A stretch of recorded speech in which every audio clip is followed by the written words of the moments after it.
Hello, everybody. Welcome to the Transatlantic Call-In Show, the show where you can call in and ask us questions about trans rights, trans people, stuff going on in this country and around the world related to trans people.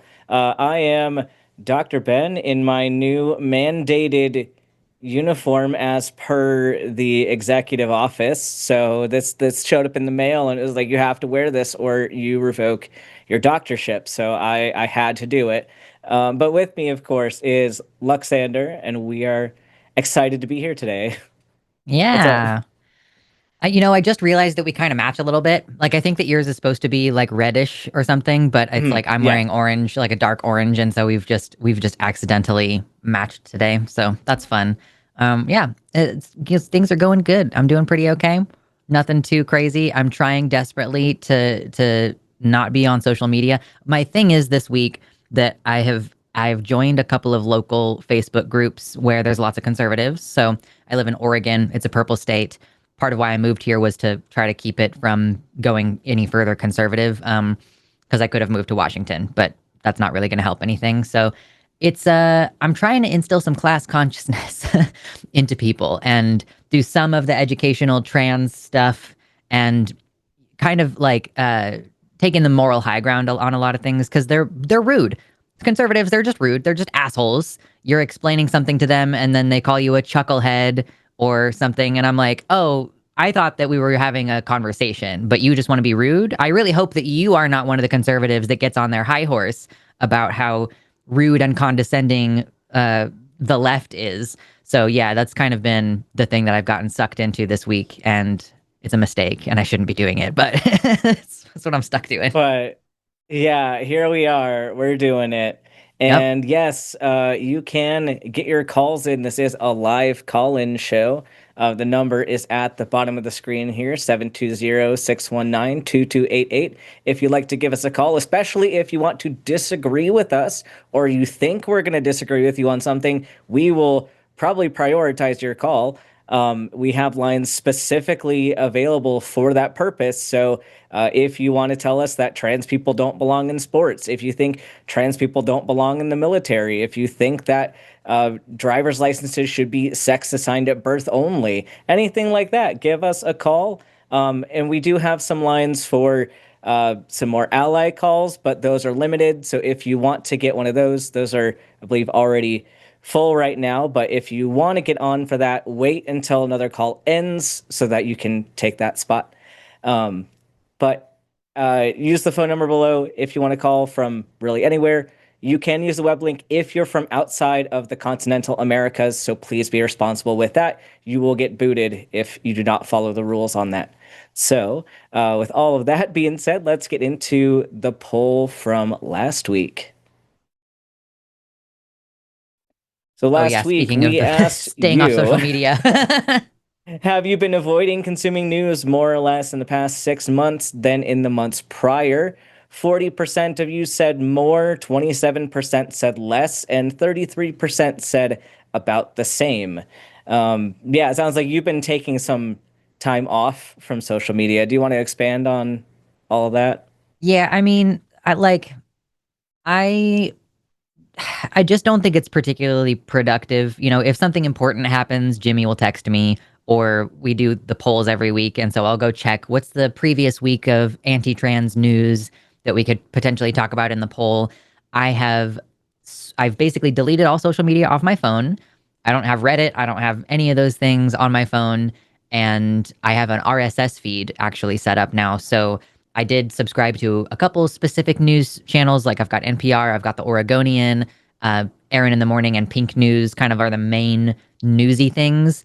And then also, an RSS feed gives you an opportunity to do what social media does, which is intermixing positive posts and like cute things or craft related things. So kind of like that's my main way that I'm consuming the news. And then there's like a finite endpoint, which I think is really useful because you're like, okay, I'm gonna clear through all of this, and then when it's done, and I can leave and go do something else. Whereas, I think Tumblr kind of started it with the endless scroll of just new content, and if the content of the people that you followed has run out, then it'll just serve you up some other random stuff. So yeah, I think it's been a benefit, even though it's like my job is to talk about the news and everything. I'm just like only in the limited amounts that it's actually required. Yeah, definitely. I've definitely dialed back a lot ever since getting out of the military because Mm. I mean, yeah, all of it is so terrible, and I only have the power to control so much of it. So, um, I mean, I'm staying up on important things kind of as I see them. Like the super big things are gonna get out. Like you're gonna hear about that stuff. And I mean, I do have like Erin in the Morn, her content I will stumble across, and I am subscribed to her, so I am getting like some of that, but I do choose when I engage with it. And I strongly recommend that for a lot of people, especially if we have a tendency to kind of doom a spiral, as Hmm. many of us do. It's important to kind of take things in little pieces, see, what do we need to deal with right now, and what can we kind of table for a later thing. It's saying like it's not saying stop like advocating. It's not saying to stop fighting this, but like be reasonable about how much you can reasonably handle at one time. Yeah. And if it's stuff that you can actually control, like it makes sense for me to follow the Oregonian, which does sometimes touch on national news, but they talk about local news. So then I also follow a bunch of like renewable energy stuff because I'm getting interested in like pursuing electrical engineering. So there's a law in Oregon about allowing people to put solar panels on their balcony, and then there's just like a normal plug and it'll just plug into your regular outlet, and then that'll reduce your energy costs and reduce the total load on the whole utility. And in some places it's becoming legalized. It's been like either illegal explicitly, or just the utility or the HOA or the landlords don't allow it. So there is movement on that. That's something I can actually control, is by contacting my local representatives and saying, "Hey, I support this. Here's why. Here's why you should support it.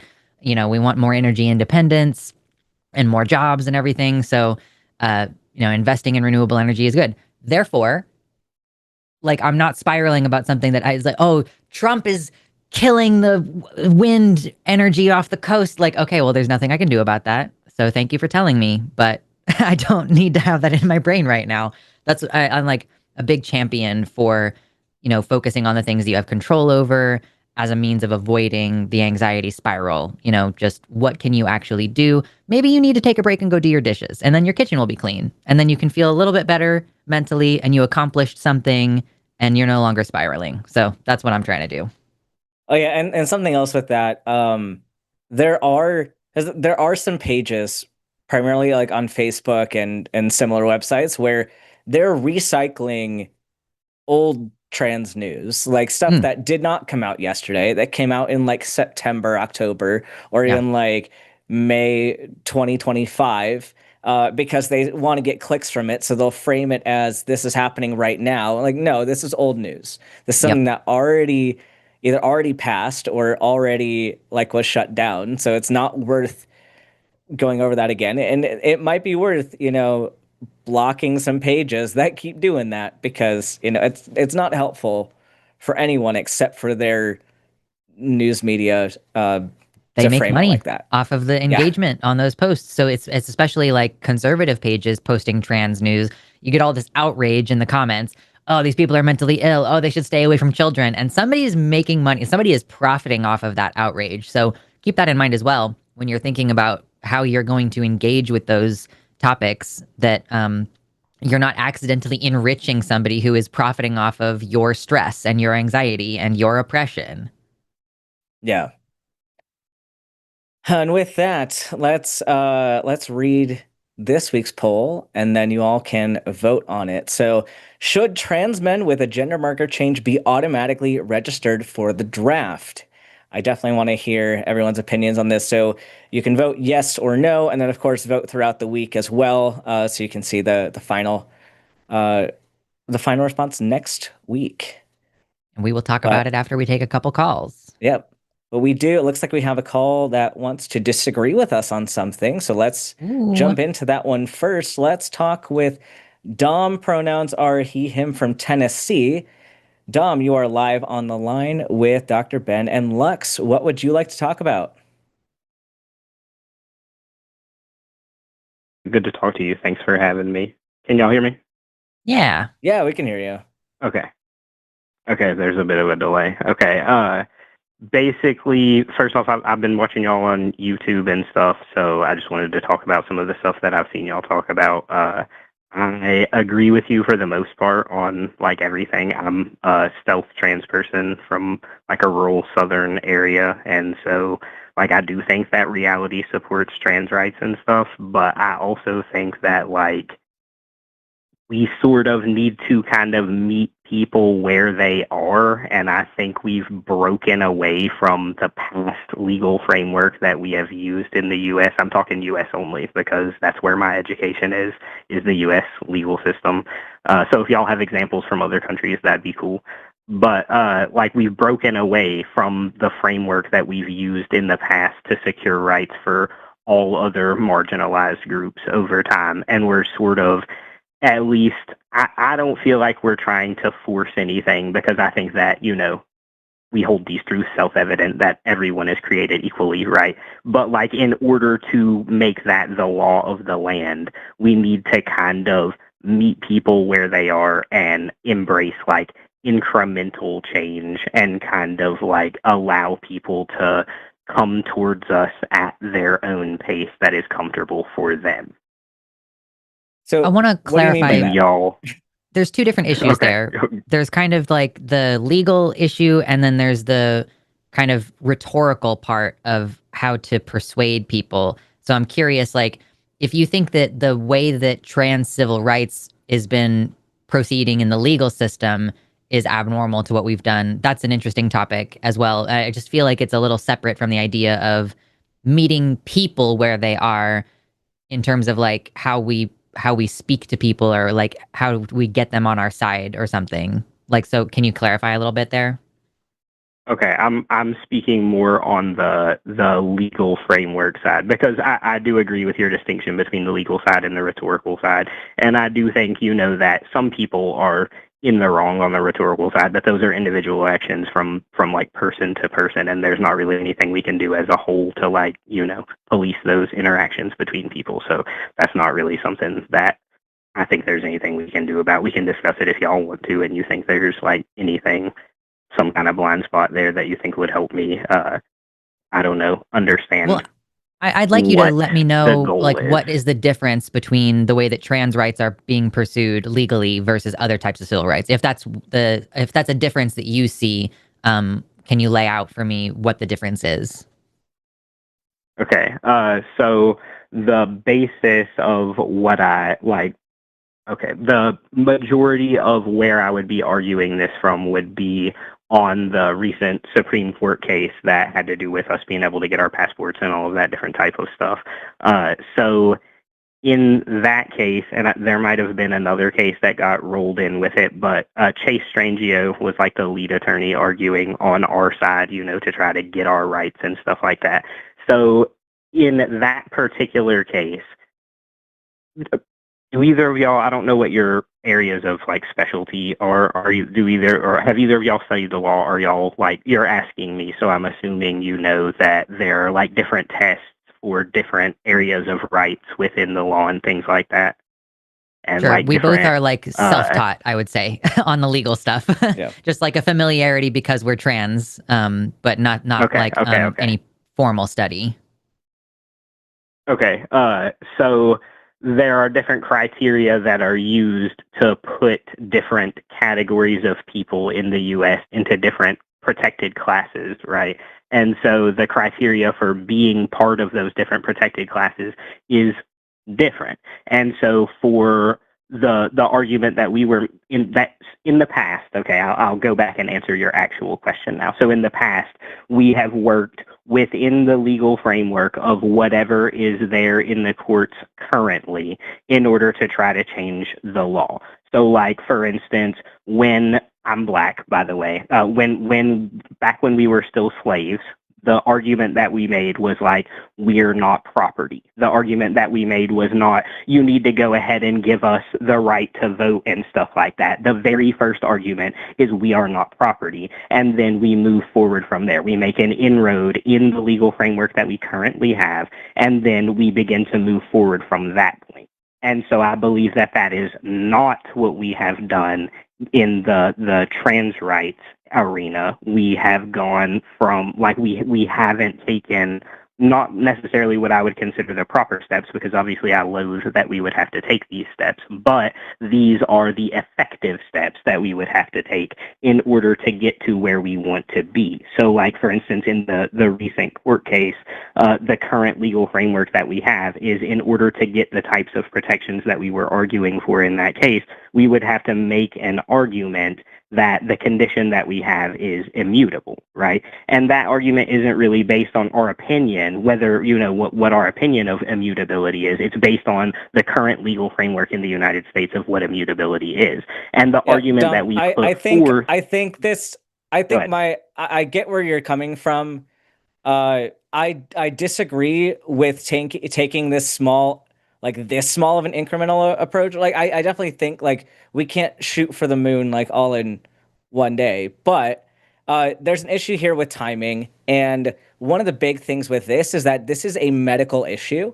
And it affects people on a medical level through all stages of life, but it can be very time sensitive. And so a problem that I see, especially people with severe gender dysphoria without access to these phases of transition, we see high suicide rates. We see very, very poor complications medically and psychologically for people. And so, sure, you can make an argument that, you know, legally we need to take these smaller steps to be as effective in that way. But I think we maybe need to sacrifice some of that efficacy in that sense to properly advocate for medical care and reduce harm. I think we need to take a lot more of a medical approach to this than just how do we argue this legally. And I do agree, there's a lot of overlap here, and I'm not an attorney, but I just see a lot of issues with saying, oh yeah, we can sacrifice these trans people early on in this argument because we need it to be more effective later on. I cannot do that. And I will not advocate in that way. I would also say, like, Okay, I'm not yeah. entirely sure. Go ahead, Sorry, sorry about the delay. I'm not entirely sure that we haven't taken an incremental approach to this. Like, first of all, I dispute the idea that we have to establish that this is an immutable trait, because we have very, very firmly established religious protections in this country, and that's not an immutable trait. So we could base some of our advocacy off of that. But in practical sense, even more so, the approach that we've taken, you know, at least in the last 20 years of my, you know, in my awareness of specifically advocating trans rights, is there are existing legal protections for sex discrimination, and that we have successfully argued at the Supreme Court level that trans people are experiencing sex discrimination because, and this works for gay people as well. Like, if you would fire a gay man for being married to a man, but you wouldn't fire a woman for being married to a man, then you've conducted sex discrimination by treating the two sexes differently by doing the same behavior. And similarly, we've argued successfully in the same case, I think it was, that if you would fire a trans woman for dressing as a woman, then that's sex discrimination, because you wouldn't fire a cis woman for dressing like a woman. So it's basically like we already can use existing legal frameworks. And I don't think personally that it requires establishing that this is an immutable trait. And in fact, I think that that would be much more difficult to prove than just the idea that you are doing sex discrimination. Like, we all agree people are born and they're assigned male or female. And so if you would treat someone differently because they're male and doing the same behavior as somebody who was born female, then, like, we've already established, and this Supreme Court has already agreed that that is sex discrimination. Yeah, I agree with you. I agree with you on that 100%. So for me, if I were to argue it in the Supreme Court, that is the stance that I would take. I agree 100% that it's just sex discrimination. We have a precedent-setting case in the past for the Supreme Court of just a butch woman. She wasn't even a lesbian. She was just a woman who dressed, how her boss didn't think she should based on her sex, and that established the precedent for this. So I agree with you, and that's what I would have argued.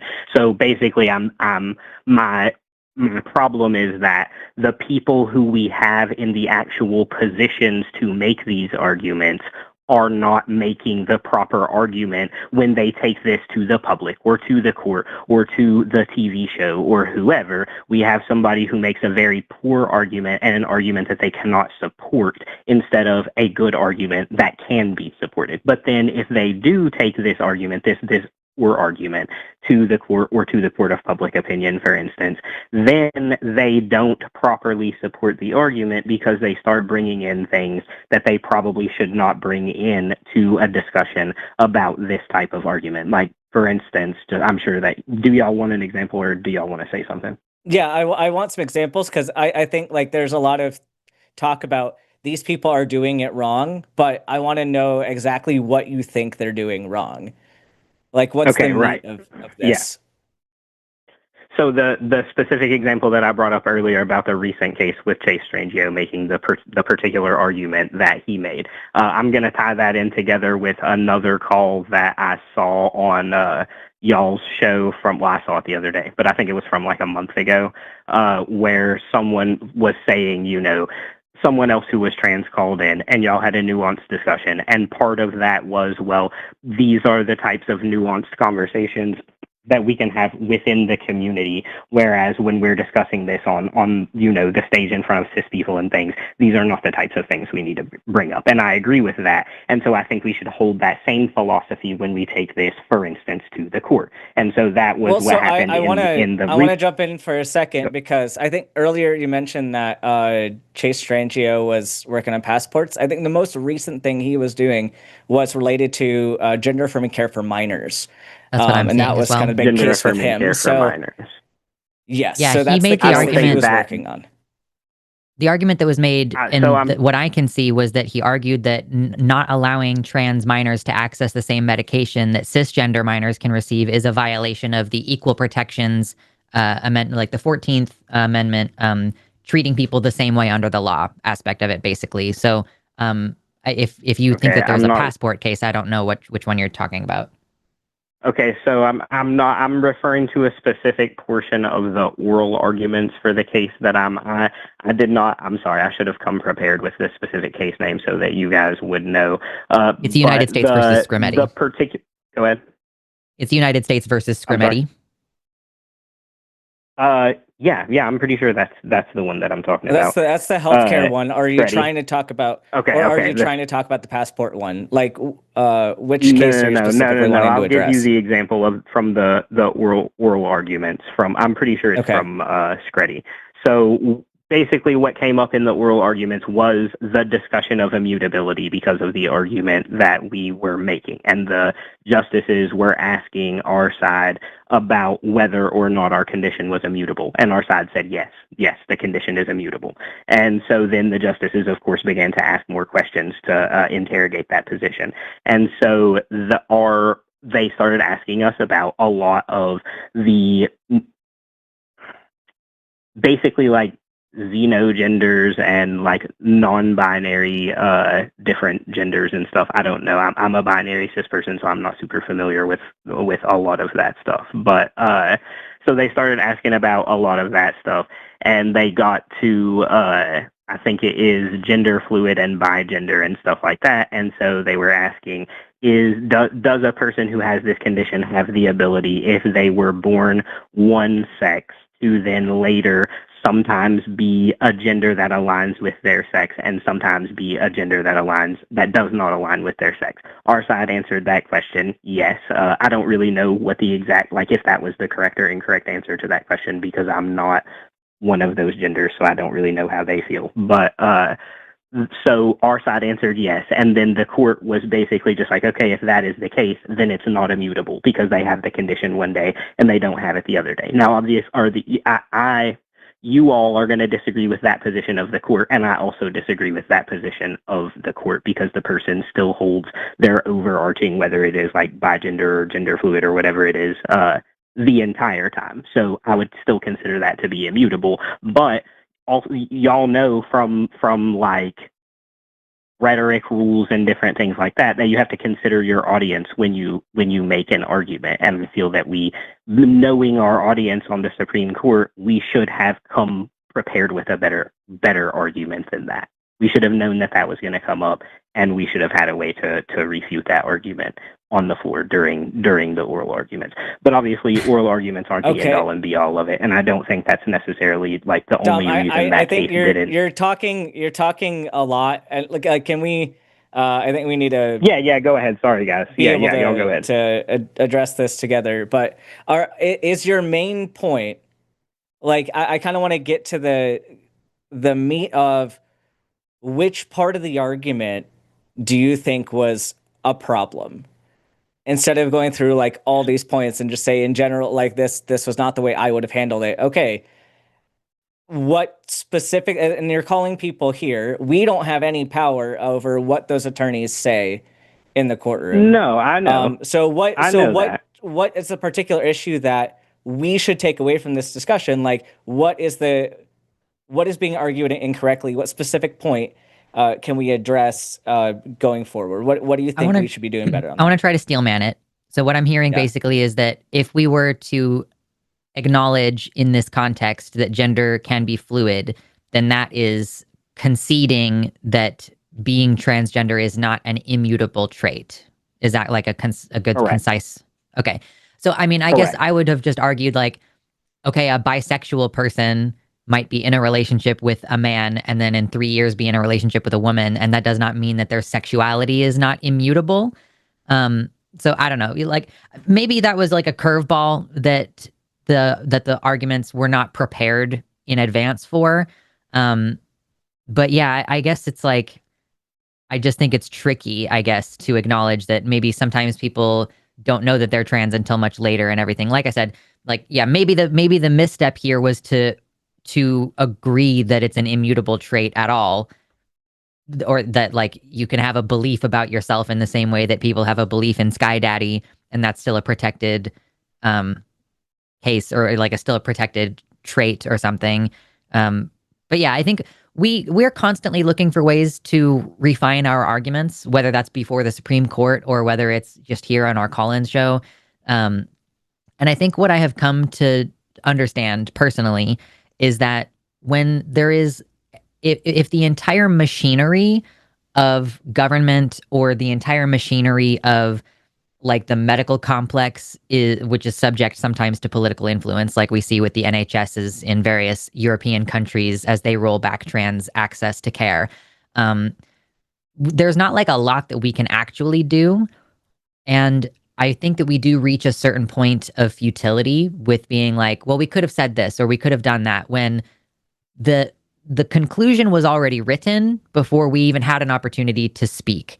I've seen it happen dozens of times across this country where person after person after person comes before like not the council, there's some word, the committees, like the committee that's making the decision about whether to pass this anti-trans law, and they hear all these heartfelt, earnest descriptions and people are vulnerable, and then unilaterally every single person on the committee votes to pass the law. So it's like there's kind of at a certain point literally nothing we can do to change what's happening at that like churning gears level of anti-trans rhetoric across the country.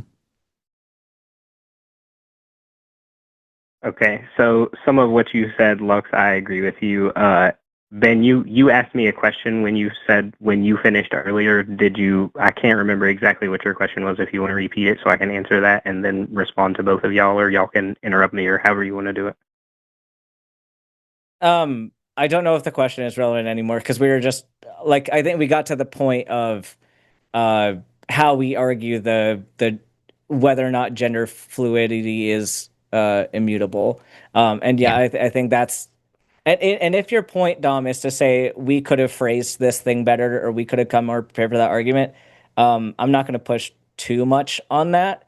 It was just your initial argument coming in here was that like we should be more incremental with our approach and not ask for too much, essentially. And so that's where I had some pushback. It's like I guess my question is, how slow do you think we should go with this? Like, what should we give up in this discussion to go as slow as you want? And I guess that's what my question is. Okay.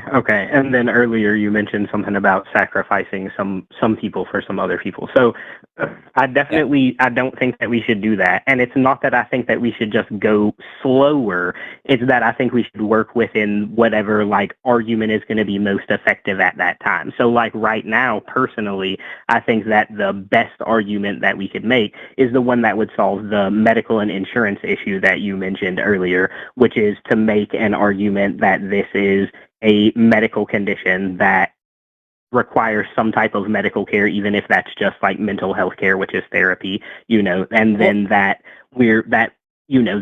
people have access to healthcare. Obviously, having universal healthcare would be the number one thing to solve that. But I guess I don't understand. Well, I guess I don't understand why we only have to use one argument at a time. Like I get like we use kind of one big argument for each of the cases you're going to go into, but as a community as a whole, like we have multiple cases going on at the same time. Why stick with just one particular thing? Like why should we just focus on this one medical thing that you're mentioning and not because these other things are all happening. Like these court cases aren't coming down one at a time. Like these are all happening pretty simultaneously. So correct. I agree with you. So are you saying we should stick with just one argument in total, or do you think we can have several different arguments that we make at the same time covering different avenues of this social issue? So I definitely think that we can make more than one argument at the same time in discrete, different cases that we would bring. But I also think, like what I said in the beginning of the call, that just in general, we are trying to move things too fast. Like, Lux, when you spoke the most recent time. Well, but that's what I was asking. Like, I was just asking, like, how much should we slow down? And then you just said, oh, we don't need, I'm not necessarily saying that we should slow down. In every just arena. saying that we're going too fast. How much we slow down is. So which do you want us to slow down, or do you not want us to slow down? Like, I guess it seems I think conflicting. In a lot of arenas we are going too fast. So just like you said, we're going to have these different arguments in different areas and stuff. And then people who are in the public eye, like activists and things like that, they're obviously arguing for multiple things at one time. They're not like a lawyer right. So arguing one case at a time. Is what things in our current fight right now, what things then should we slow down on? What issues do you think we're going too fast on? And how much slower should we go on those things?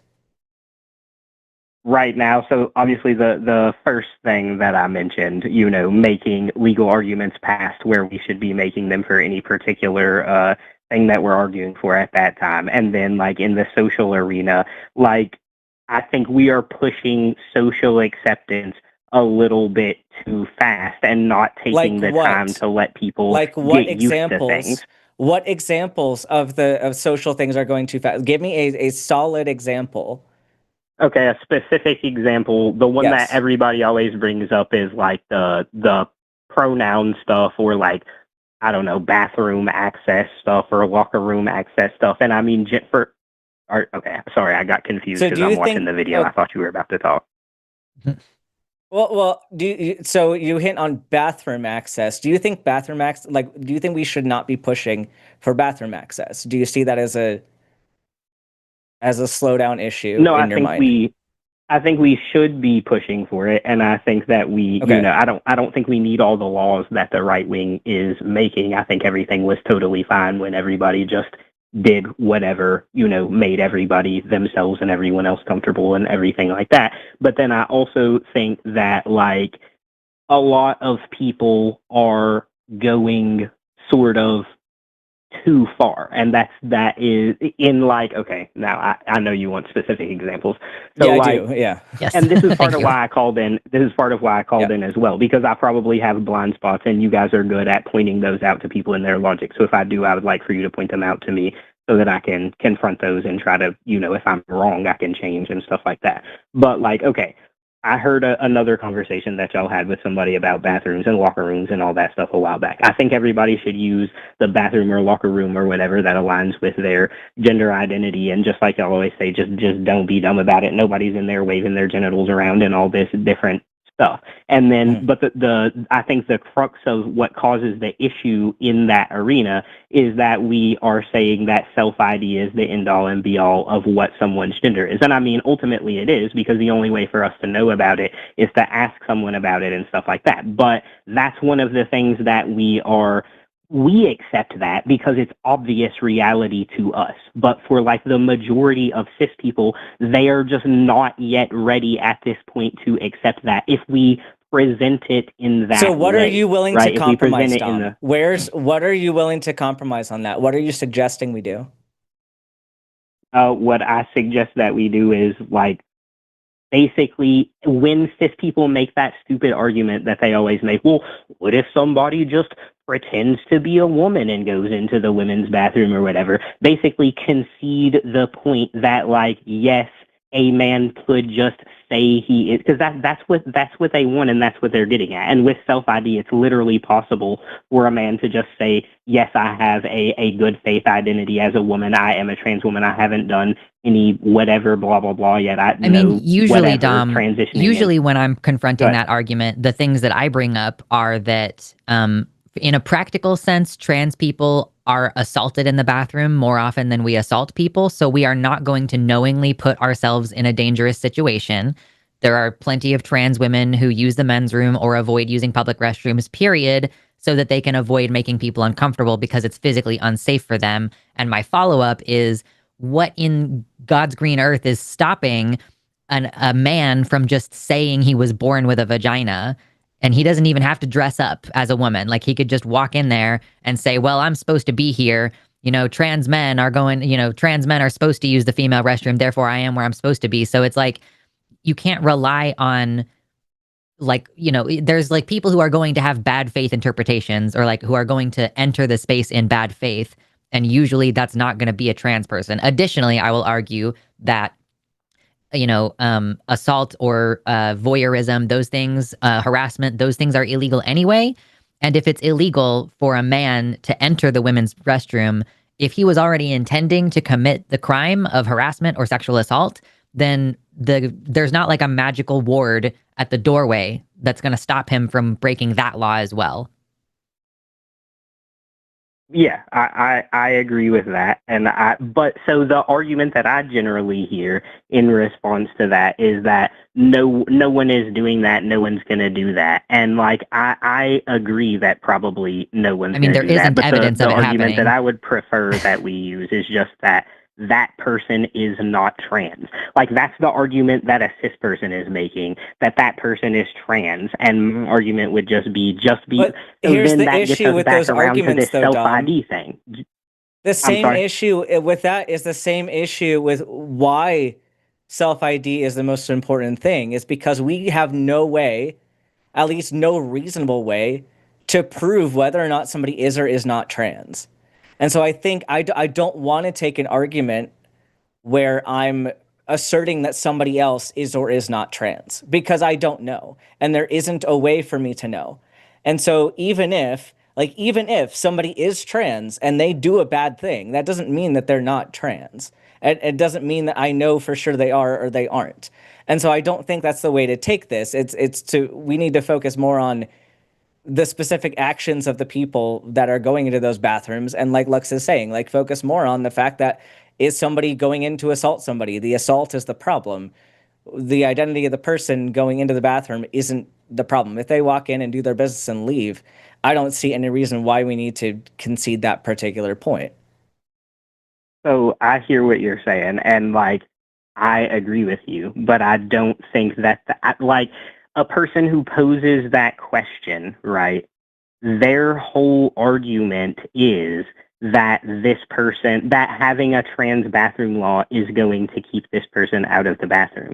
And it's not, because the person is not trans. Like, even if we did have some reliable way of knowing whether or not people were trans, even if we did have bathroom police and things like that, it still wouldn't keep that person out of the bathroom. Yeah, so we approach this argument. I don't think we need to like I just think your approach is unnecessary in that case because uh like ADHD getting in the way. But like we don't need to take that approach of this person's not trans, right? Because oh man, Do you mind if I jump in? Yeah, you jump in. My Your brain brain just is like mixed up. It's my fine. brain is buffering. Yeah. It's cool. So Dom, I think, you're talking about like when a cis person makes this argument, here's where they're coming from. Honestly, Dom, when a cis person makes this argument, it's not a position that they logicked themselves into. They have an intuitive feeling that trans women are men and that men are inherently predatory and that men do scary things and that women have a right to be afraid of men and therefore women have a right to be afraid of trans women. So you're working with like so many layers of entrenched feelings-based beliefs that, like I said earlier, like, yes, we do try to find different ways to make our arguments. And we do, we try to come up with new ways to say the same thing, or how do we hit this by a different angle, or how do we make people feel like their feelings are being heard while also countering them on the facts. But the problem is that people who have not logicked themselves into a position cannot necessarily be logicked out of it. So it's like, the things that make the most sense to me is more to say like, well, there has not been an epidemic of safety issues of people pretending to be trans and harming women in the bathrooms. And in fact, trans women are more likely to be assaulted in a bathroom, especially if they go into the men's bathroom. So like, if people's concern is the safety element, or if they're trying to make the argument that trans women are functionally men, then you're just going to bash your head against the wall, because I really don't know that people can be moved if they're like, no, trans women are men. That's a fundamental belief. You can't change it forever and ever and ever. I have these arguments all the time. We occasionally shift people, but it's usually when they call in and they're like, my sibling is trans and I am struggling with their new pronouns or whatever. Like, how can they say that they're this when they're actually that? And we can appeal to their emotions. We can appeal to that humanity. So that's the angle that I think is actually effective in terms of like, how can you convince people like, okay, well, in reality, there's no safety issue for cis women. In reality, the issue is like a trans teenager in Minnesota. She went to the boys' bathroom, which is the one that conservatives think she should go to, and she got her jaw broken by a boy in the bathroom, right? Like, I just don't know. I think that we put a lot on ourselves to try to be exactly perfect with the way that we use our rhetoric, and that ultimately we're kind of beating ourselves up and giving ourselves a false sense of control that we don't actually have. Okay, yeah, that's probably true. Which, like, it makes sense, right? We want to believe that we can change things, and we can. It's just like, it's more going to be the tying it back to emotions and humanity versus like, I just don't think ceding ground, like, validate feelings is one thing. I hear you that men are scary. I hear you about that, and I agree.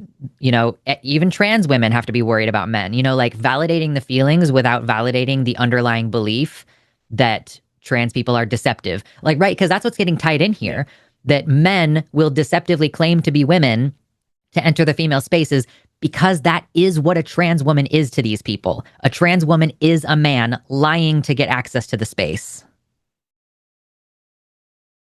Okay, I mean, I hear you, and I agree that that's probably an effective argument in a lot of contexts, and that I could employ it in some contexts. I will also say that the argument that I provided anecdotally has been pretty effective for me. I have a pretty high success rate on converting people on these types of beliefs. So I did just want to talk about the legal stuff and like what y'all thought about it and stuff. And then I also had, since I have y'all here, specifically Lux, since you're the one who's on the call today, I also had like a couple of other questions, because y'all should see in my stuff that I talked to the screener about that I'm like a binary trans person, and I would consider myself to be like a transmedicalist. And that's not because I think that like I'm better than anyone else or anything like that. I just think of it as a distinction. Like, I would consider myself a transsexual. I think of it just as a distinction, the same way that I would think of, like, as a black person, we have like people of color. Then within that, we have like black people, Hispanic people, so on and so forth.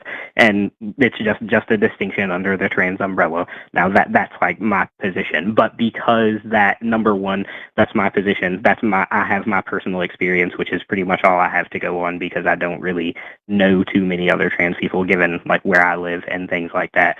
So if y'all have just like some information about, like, I don't know, I saw on a different call recently, Lux, that you use like it, they pronouns. I've only met one other person that uses it pronouns. I did try to discuss it with them, which was somewhat productive, but like from their perspective, they were having this conversation with like a cis man. So I'm sure that it wasn't as productive as it could have been if they knew that I was trans.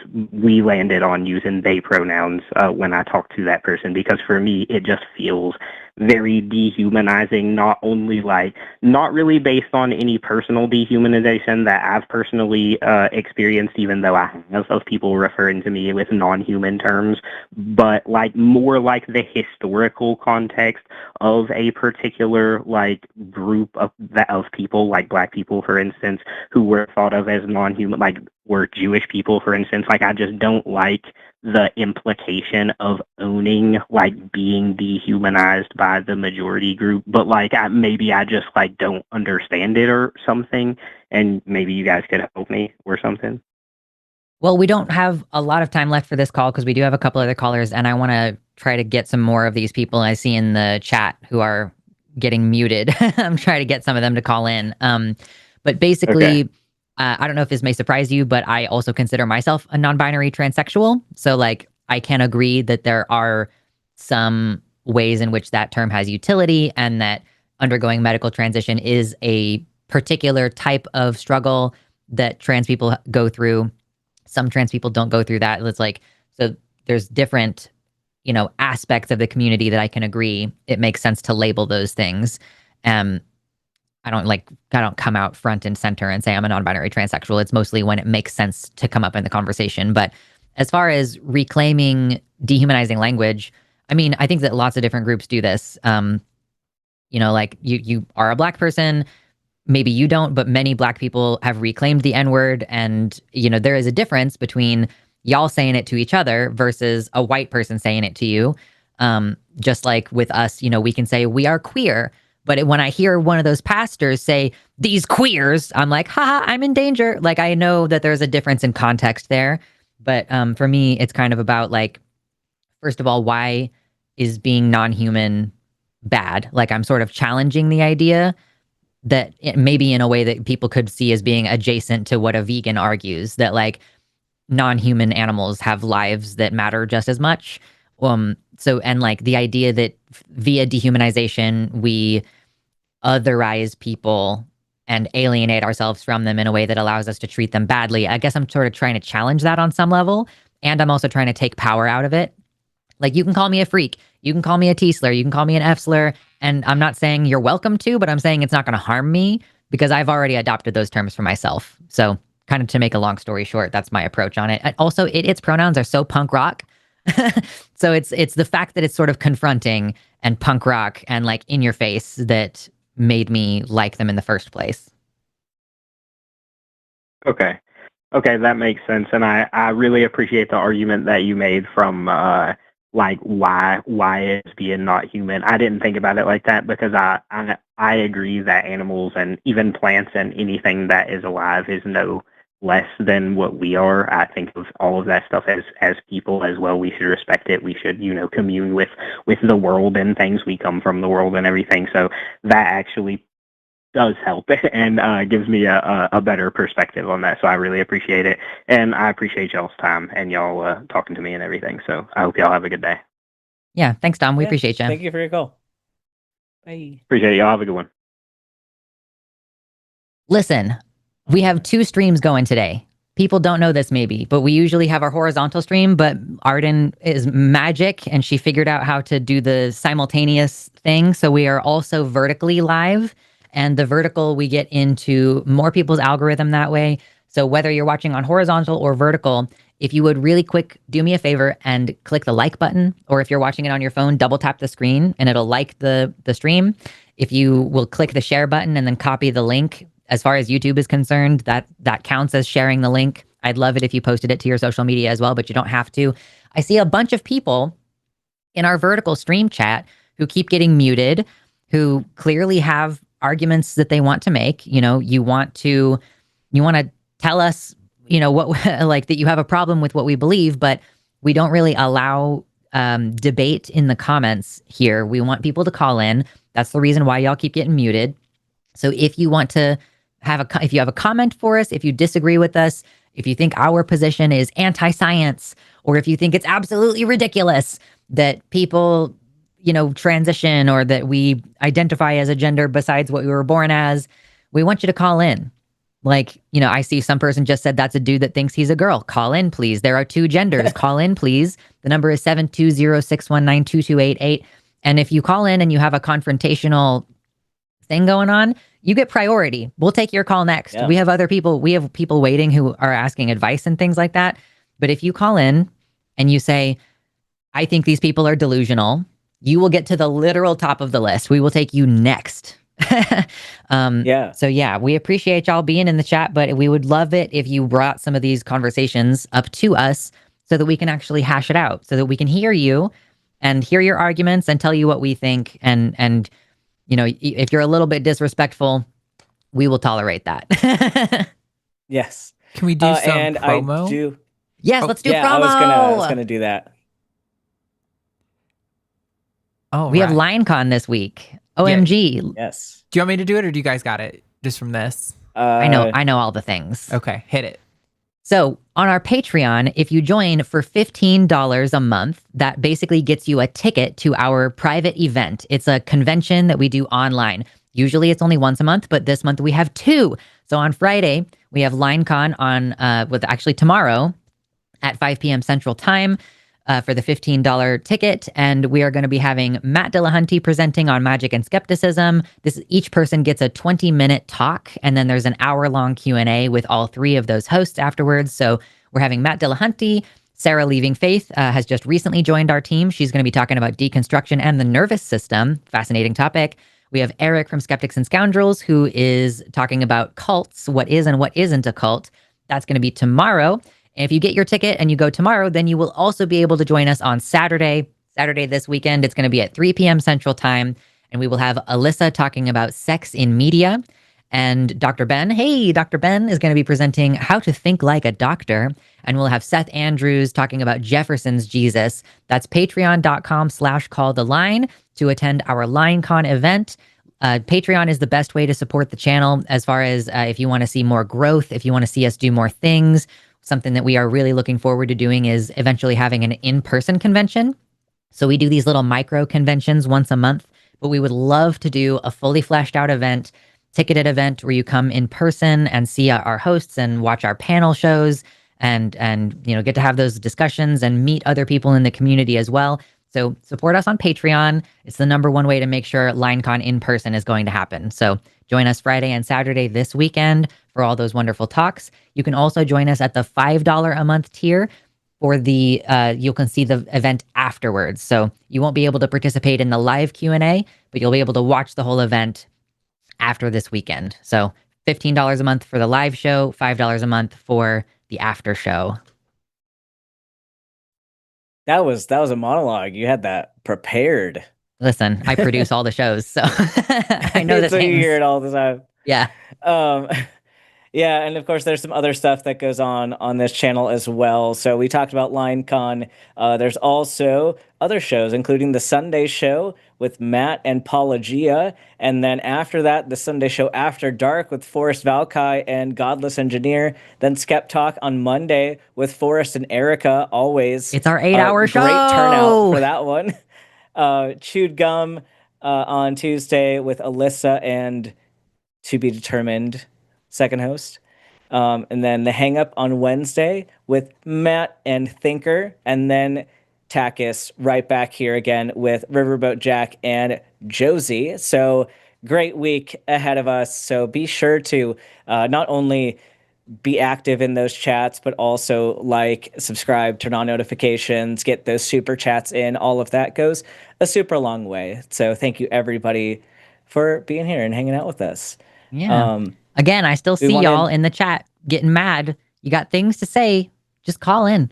Yeah. We'll talk to you for 10 or 20 minutes, we'll have the conversation. If you're respectful, we'll be respectful. We're not going to mute you unless you keep interrupting us. We're not going to hang up on you or call you names unless you're being an asshole.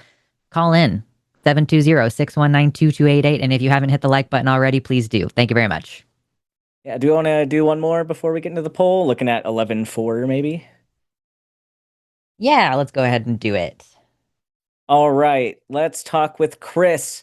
Him from Virginia. You are live on the line with Dr. Ben and Lux. What would you like to talk about? Hi.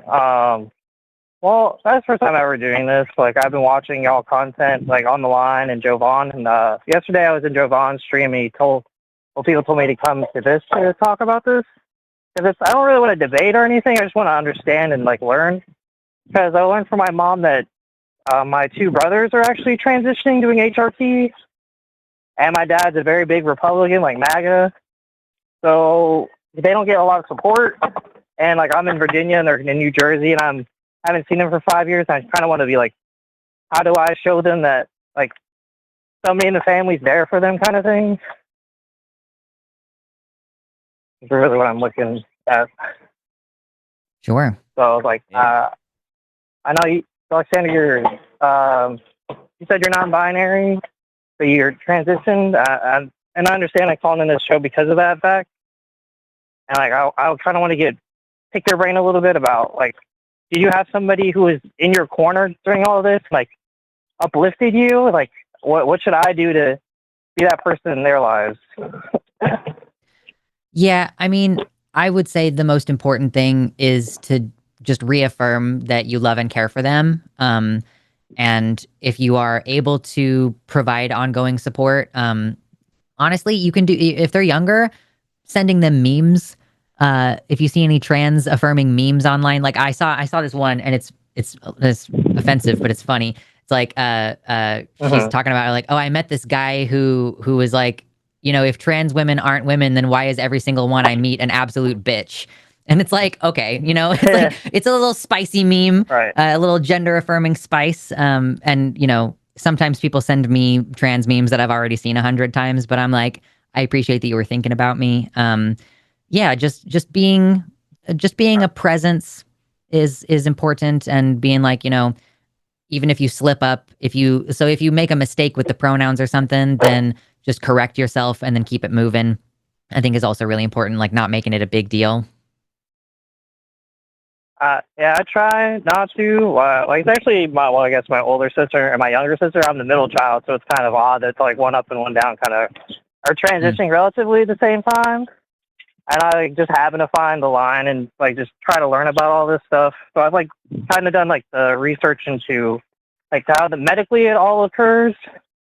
And then, like, going through all of Jovan's and y'all stuff to understand that gender and sex are two different things.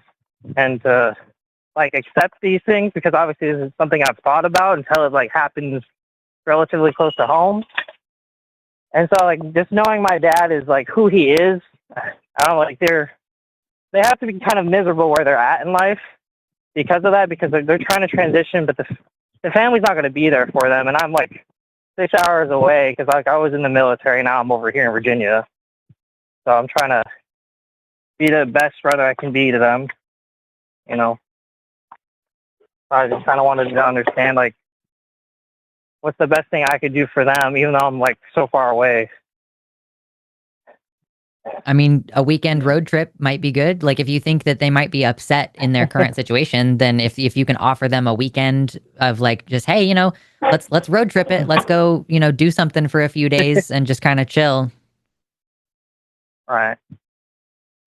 Yeah, and Ben, do you have anything? You can, definitely ask your siblings, like, if there's any specific ways that you can help them, especially if, I'm not sure your whole family situation, but if there's a family gathering and maybe they're not sure about certain family members that they want to be open with or not open with. Probably asking them directly, like how you should approach those situations. One of the big no-nos is like outing somebody without their consent. So like if your siblings are not out to other relatives, definitely don't go behind their back and tell somebody else that they're transitioning. So if you want to know, how do I treat this person at these social gatherings, you can ask them. And I think with a lot of these things, it's probably better if you just ask them, hey, how would you like me to handle this if somebody misgenders you? How would you like me to handle this? Like if we're in public as a family and you go into one bathroom, or like if you're not sure how to handle that, they're probably going to be happy to let you know, hey, this is how I would like you to do this. And even if they tell you, hey, please use the incorrect pronouns for me around this person, that's okay. It is okay to misgender them if they told you that's what they want in that particular setting. So I think each person's going to be very different with kind of what they need and kind of what advocacy they want from other people. I think you're definitely on the right track as far as wanting to learn more about this and wanting to be there for them. So, yeah. Trying to get it right is in and of itself really important. Yeah, I just want to get it right because it feels like, because the majority of my family, like, they're Republican, MAGA, all that stuff. They don't believe in this kind of thing, and it's just like, just be open-minded. And I don't know who, like, because our family doesn't talk that much, and I kind of feel like they're even more isolated now because my mom happened to be the one who told me. And it's kind of like, I don't know why they wouldn't tell me, but they just, like, my mom happened to find out and tell me, and like secret kind of thing. So I'm going to take a road trip up there, like, to have a vacation. My son's 2 years old, trying to meet his aunt now. And try to see we go from there, just like so that they have family that like cares about them. I know how hard that can be.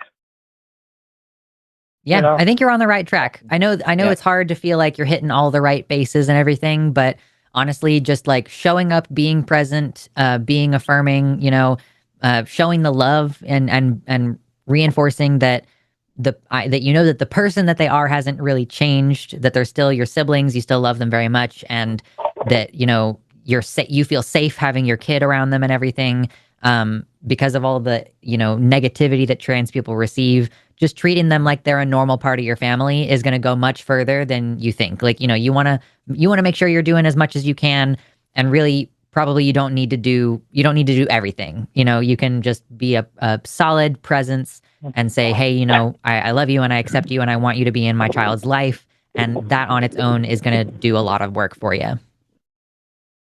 Right. Treat them like normal people, essentially. Exactly. Yes. They are. You got it.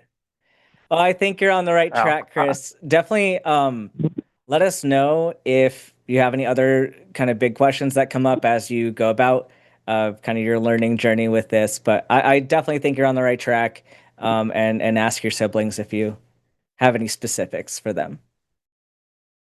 I will. I'll let y'all know in like a couple of weeks what happens, see what, like, how everything goes in my home goes with it. They're still my family. I don't understand, like, what the hang-up is. Like, it's just who they are and who they want to be. Like, it has nothing to do with my life other than they're my family, so, like, it don't hurt you or help you, Yeah. They just are who they are. Well, we appreciate your call, Chris, and good luck with taking a 2-year-old on a 6-hour road trip. I've done it before. I drove to New York, so it'll be fun, trust me. All right. Yeah. Well, thanks. We appreciate Thank you for your call. Take care. All right. You too. Thank you. Bye. All right. One of the chat trolls called in. Yes. Yeah. So we're going to take this one right now. Let's talk with Matthew, him from California. It's taking a sec. Matthew, you are live on the line with Dr. Ben and Lux. What would you like to talk about?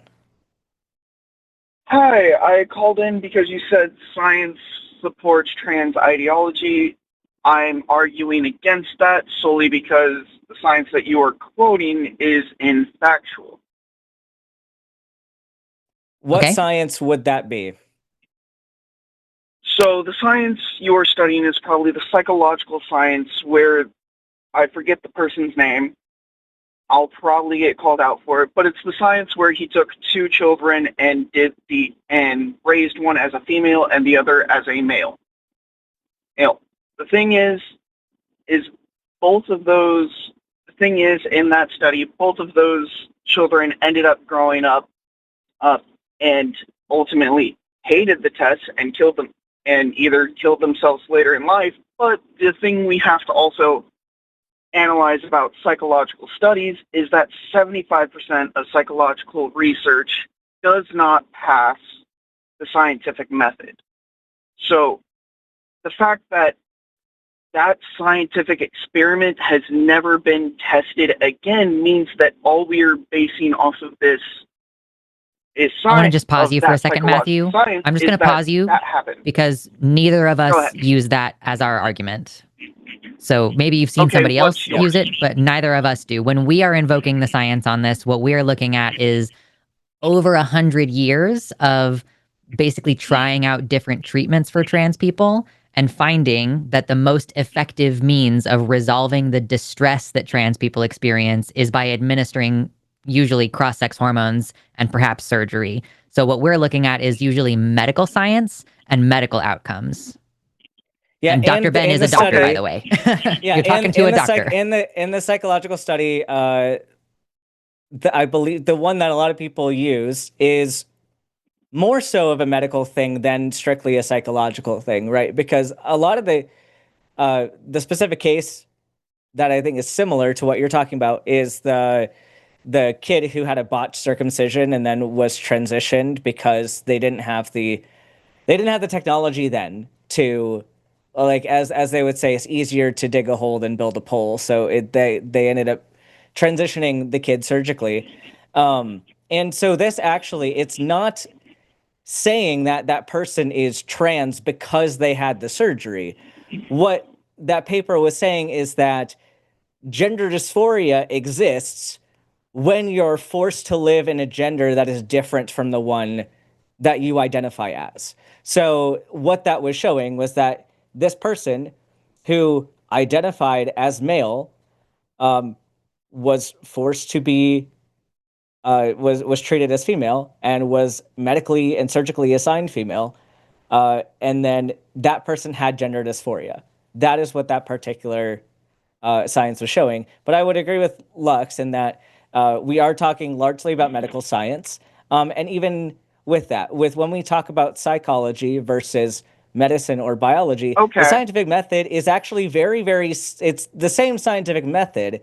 It's just the criteria for establishing a study, it has to be slightly different, because when we look at the brain, we have to measure it differently, because we don't exactly have, we can't open somebody's brain and say this is the part of their brain that makes them like the color blue, or like it's a lot more difficult to demonstrate that. So the way we demonstrate psychology is a lot more subjective, and that's not saying that subjectivity is inaccurate. There definitely are some more limitations with how you quantify something that is subjective. But so if you're, let's interrupt here and move my argument into the medical space, since that's where we're going. Yeah, go for it. Okay, so if we are moving into the medical space, the issue with you basing it in the medical space and saying that, hey, treating transgender people with these hormones helps them. Well, the issue that we have now is that we also are starting to see long-term studies, such as multiple instances of assigned female at birth people that are transgender having hormones at 10 to 15 years having a higher risk of cancer due to treatments, along with what's your source, Matthew? Matthew, what is your source on that? And what specific cancers are you talking about? Sorry, I am currently driving at the moment. I cannot pull up sources at the moment. No, but tell me. If you Sorry, Matthew. Because of safety reasons, we don't actually allow people who are on the phone and driving to call in. So if you arrive at your destination and you want to call back in a little bit, I'm using earbuds and free of hand. It's our company policy to prevent liability on our side. So if you want to call back in a little bit, we will be here for another couple hours. But we're gonna have to let you go for now. Okay. All right. Thanks, Matthew. Yeah. Sorry. Didn't want to let that one go too much longer. If that's the case. Yeah. Now I get to stand. We got so many people in the chat. Y'all call in. If you're like, oh, what was this most recent one? Let's see. Gay, call in. Gay, nobody's born transgender. Becoming transgender is not a way of helping gender dysphoria. It just worsens it. We would love to talk to you. Dr. Ben is both trans and a medical doctor. And we would love to see your proof that transition makes gender dysphoria worse. That's or if you want to tell groundbreaking. me that trans people are at higher risk of cancer because of what the HRT, hell are you talking about? Which doesn't even make sense, especially if people are talking about risk of like breast cancers or like estrogen and progesterone cancers. Are the ones that cause that. Yeah, it's not testosterone, so it actually decreases your risk of a lot of those things. But we, I know we haven't gotten to the poll yet, but there is a caller in here that has to leave pretty quickly. Oh, sure. This should be fairly quick, but and then we'll get into that. Are you cool if we? Yeah, we're good. Do that real quick. All right, let's talk with Eleanor She/Her from Washington. It sounds like you got a little bit of beef with something that I said. You were live on the line with Dr. Ben and Lux. What would you like to talk about? So, I don't actually remember whether it was Ben or Lux who said this. I'm sorry, but no worries. Pardon my voice. I got electrolysis 2 days ago. Everything's still swollen. One of you 2 weeks ago had said something to the effect of, as a throwaway comment in an argument you were making, that trans women dress like women. And totally irrespective to your larger point, I was sitting there silently screaming to myself, no, I'm not. No, I'm not. Because at the time I was wearing blue jeans, hiking boots, and a very large, chunky green plaid overshirt, as well as a long sleeve Patagonia t-shirt that is probably, whatever. So I kind of wanted to chat about what gender roles and gender expectations might look like in a post-gender roles society. And this kind of bounces off of somewhat, I think it was Chris 2 calls ago said something about being a transmedicalist, but he just sees it as a neutral distinction rather than some sense of moral superiority or inferiority. And part of me wonders would it be reasonable to say that, I'm trying to figure out how to phrase this in a way that isn't offensive. Would it be reasonable to say that, I don't want to say societally induced, because that's so close to a dog whistle, and that's not what I'm going for. A sense of societal dysphoria, which I do know some people have. Would it be reasonable to say that that wouldn't be as much of a problem in a post-gender role society? I realize that people will do what they want to do in a post-gender society, in a society where sex and gender are completely decoupled.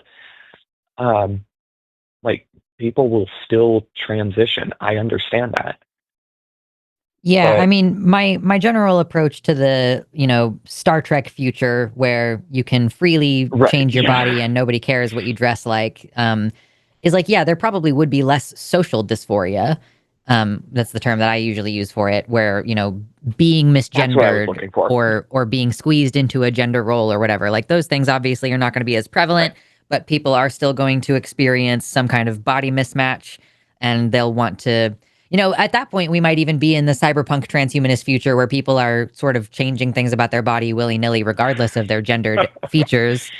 So yeah, I mean, like, I agree that, and like, I think that probably what either of us was trying to communicate by saying like trans women dress like women is that people try to use the language available to them to communicate who they are, and gender expression is one of those ways. Like, you dress in a feminine manner, or like even like the way that the clothes fit on your body as a trans woman fits differently than they would on a man. Yes. So like, you're still wearing the clothes in a woman way.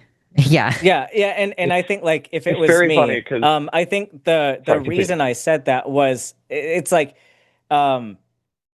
if you are a woman, like however you dress is dressing like a woman, because like, sure, the clothes don't have gender, but you do. And so it's this idea that you don't have to perform being a woman. You don't have to go out and say like, I have to wear this particular thing because it's for women. Like, no, you are a woman. The things that you wear are what women wear, or at least what some women wear, because you're a woman wearing it. It's like if you're a woman, it's like, I think, and this is just kind of a big like feminist point in general, because I'm seeing this with women surgeons and other women professionals that are saying like, yeah, I look like a surgeon, because people will use their femininity as a way to invalidate them, or say that you wear pink or you wear all these things, therefore like you don't look like a surgeon, you look like a woman. Say no, like I wear this and I'm a woman and I'm a surgeon, so I look like a surgeon. So I think that's what the actual statement was in reference to. So I was like, and you mentioned the clothes you were wearing at the time is like, that those sound like woman clothes to me. Like if a woman wants to wear a baggy sweater and jeans, then that sounds like what a woman wears. So also very PNW coded. Patagonia hiking boots. Yeah. Hiking boots? Are you kidding me? Yeah. Yeah. So I think we got to the bottom of that particular I'm going to drop a bit thing. of a big word here. I hear some feedback on your end, by the way. I think part of the problem here is, I completely forget who mentioned this, but someone said they think that effectively, like some beginner form of gender theory should be taught even down in elementary school. And I'm going to tentatively say I agree, because the way most people, the cultural cis heteronormativity that just gets by default imposed on everyone by the definition of that term, sort of constitutes a form of epistemicide against gender nonconforming individuals. And it's very tough to talk or think about this, because it's like kind of an emotional topic for obvious reasons. And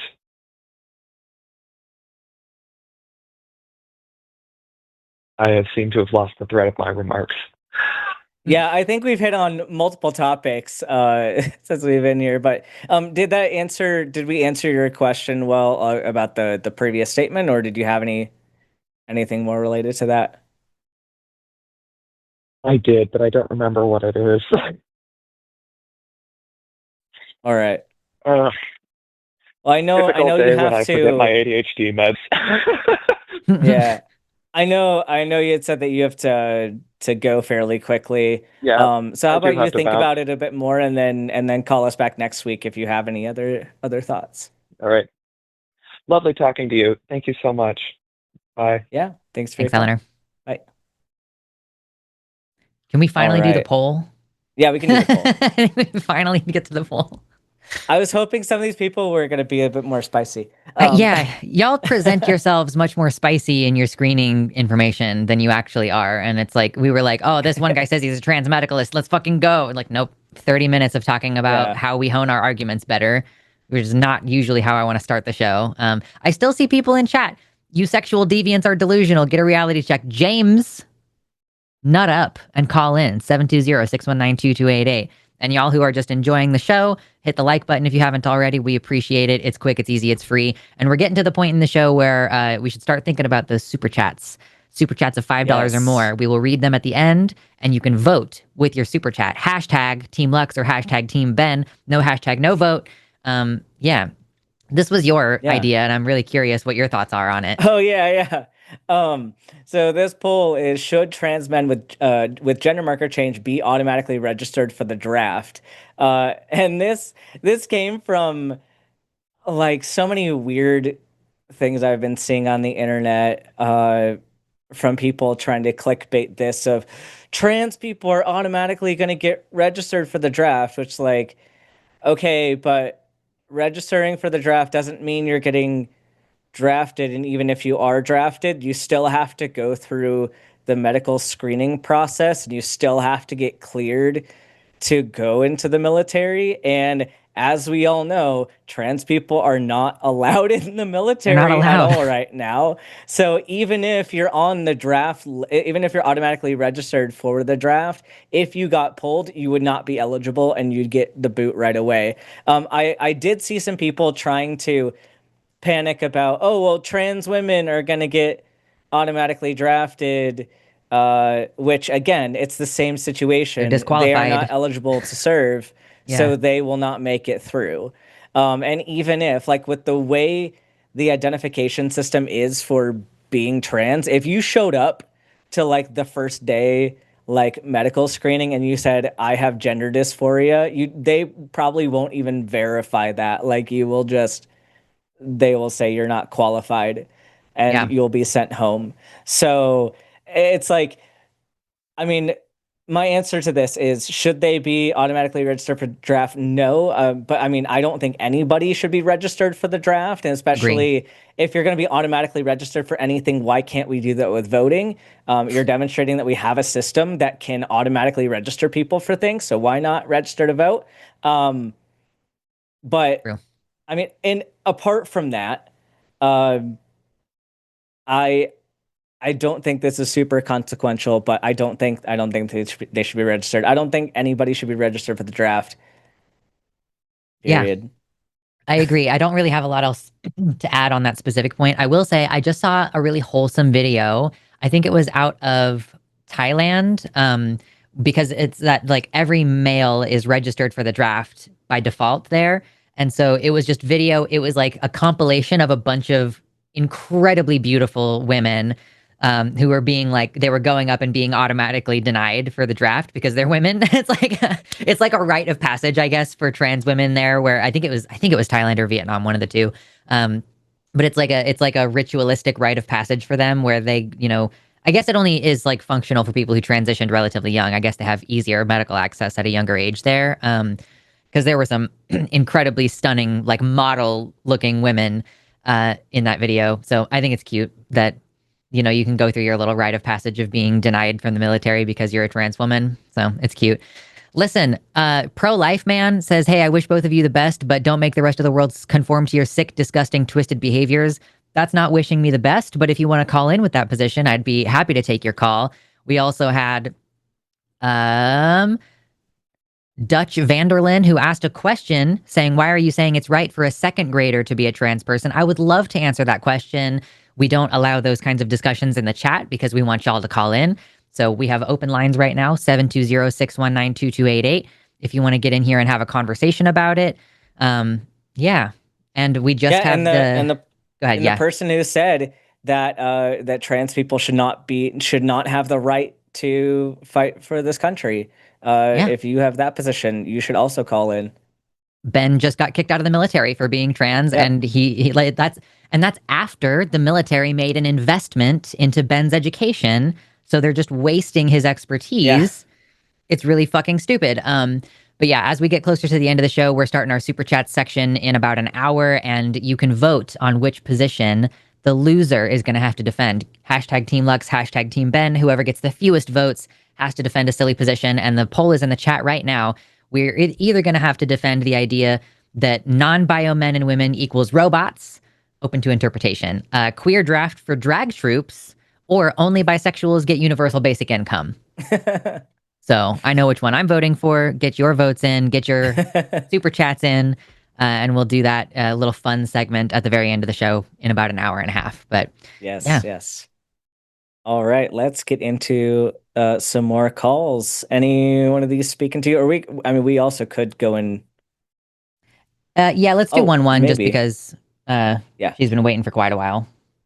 Okay. All right. Let's talk with Lilet in Washington. Pronouns are she, her. You are live on the line with Dr. Ben and Lux. What would you like to talk about? Hi, thank you for taking my call. I guess I have wanting some advice or maybe reassurances about my roommate who known me before I transitioned and is not really doing my pronouns in my personal space. Out in the real world, it's very anxiety inducing whether or not he'll do them correctly. And I'm wondering how I can re-engage with that conversation because I have had it before a few times. And I think given my family situation right now, he's basically my family. And I fear in the future, if the relationship doesn't change, I would have to go no contact. You see what I'm saying? Mm-hmm. Yeah, totally. Yeah, it's a rough situation to be in. I'm guessing this is a relationship that you want to continue as much as possible. Yeah, we help each other out so much. Like he uses car to go to work, I help around the house and all this other things. And we've technically lived with each other 2 years prior before losing our house in there. And it's just strange of him because he has a trans son, but he has that old Gen X biases, if you know what I mean. And it's just hard that I don't want to lose that type of relationship where it seems more transactional than what my empathy in regards to him is like. But I know that in the future it's going to, if it doesn't like happen, it's going to go to no contact. And I'm real good at no contact, and I don't like that. Yeah, it sounds like any decision you make is going to be difficult in this situation because, of course, you can't control the other person, but you can control what you contribute to the relationship. And so it's up to you if you want to have another conversation and see if you can get this person to change their mind. I mean, that would be the ideal situation. But if that doesn't happen, realistically, your options are to either, like you're saying, go no contact, or you could potentially decide that this is a relationship that is worth it to you, even if that person doesn't fully respect who you are, which is kind of like, to me, it sounds like a bit of a problematic relationship when like you're trying to maintain those ties and somebody clearly doesn't want to meet you where you're at. But it is your choice. If you would rather put up with the misgendering and continue that relationship, then that is all your choice. And you have every right to make that choice. I kind of have a similar thing with my family. My family has kind of, they don't misgender me to my face anymore. They've started degendering me, which is also equally problematic. But it's a case where I've kind of said, I can have some kind of a relationship with them for right now, and I don't necessarily desire to go no contact with them. But it's not the most positive relationship. It's not what I would want. It's not what I would choose to do for really anybody else. But I made that choice. I made that compromise for that relationship. And so you kind of have to pick one or the other if this person doesn't really respond in the way you're hoping. Mm-hmm. Thank you. Your story is like kind of how I feel a lot too, and then how you are able to come to terms with at least they're doing this. It's not as worse as it was before, kind of thing. I think. And you can set up boundaries with this person, and you can say, hey, if like you could set your line, and if your line is certain words, certain phrases, like if you start calling me this, then I will go no contact. And you can kind of start easing into it that way. Or you could just say, you know, I don't want any misgendering at all. Like, I'm not going to be part of this. So you can kind of set that line with where you're comfortable and what you're willing to give up for that. Okay. Yeah. Thank you. One thing before I go. There's a book. It's called The Hampton Reader 2025. It has a chapter in there, chapter 12, Demanding to Be Trans Youth in Class Struggle. Lux, I think that you would really like it. I'm all down with that class consciousness, teaching that type of stuff. I have been doing exactly what you said earlier in the program today. It's like trying to teach about class consciousness, and that's what we need as workers. Thank you both. Bye. Yeah, thank you for your call. Take care. All right. I think Lux had to stand up for a second, but we have Matthew back, so we're going to get him back on the line. Matthew, him from California. Once again, you are live on the Transmedicalism show. I guess we can continue our discussion. Do you want to kind of pick up from there? Sure, I will continue on the last thing I said. Yes, HRT does increase specifically breast cancer. So it does not do that. So what is your understanding of breast? What is your understanding? No, Matthew, what is your understanding of the mechanism of breast cancer? And do you know kind of different subtypes of breast cancer? Not that highly educated about it, but I do have the article that yes, HRT has even though it's good for bone positivity and everything, if you are susceptible to breast cancer, it is a conversation you should have, as it does increase these reoccurring. Matthew, that's different things there. You're saying that they should have a conversation with their doctor. Yes, they should. However, because the mechanism increases the risk. No, Matthew, HRT are different hormones, right? What hormones are primarily responsible for breast cancer? How does breast tissue proliferate? The hormone replacement therapy for breast cancer equaling You're estrogen. Not listening, this is one Matthew. Of the... Yeah, so trans men who are more often higher risk of breast cancer just because of amount of breast tissue and undergoing an estrogen and progesterone-based puberty puts them at a higher risk before going on HRT. So when we talk about cancer is like uncontrollable cell growth and cell division, right? So you get way too many cells that are bypassing regulatory mechanisms, and then they grow out of control. They can spread through your bloodstream, through your lymphatic system, etc. So you have to have those controls go out, and you have to have some kind of input for those cells to grow.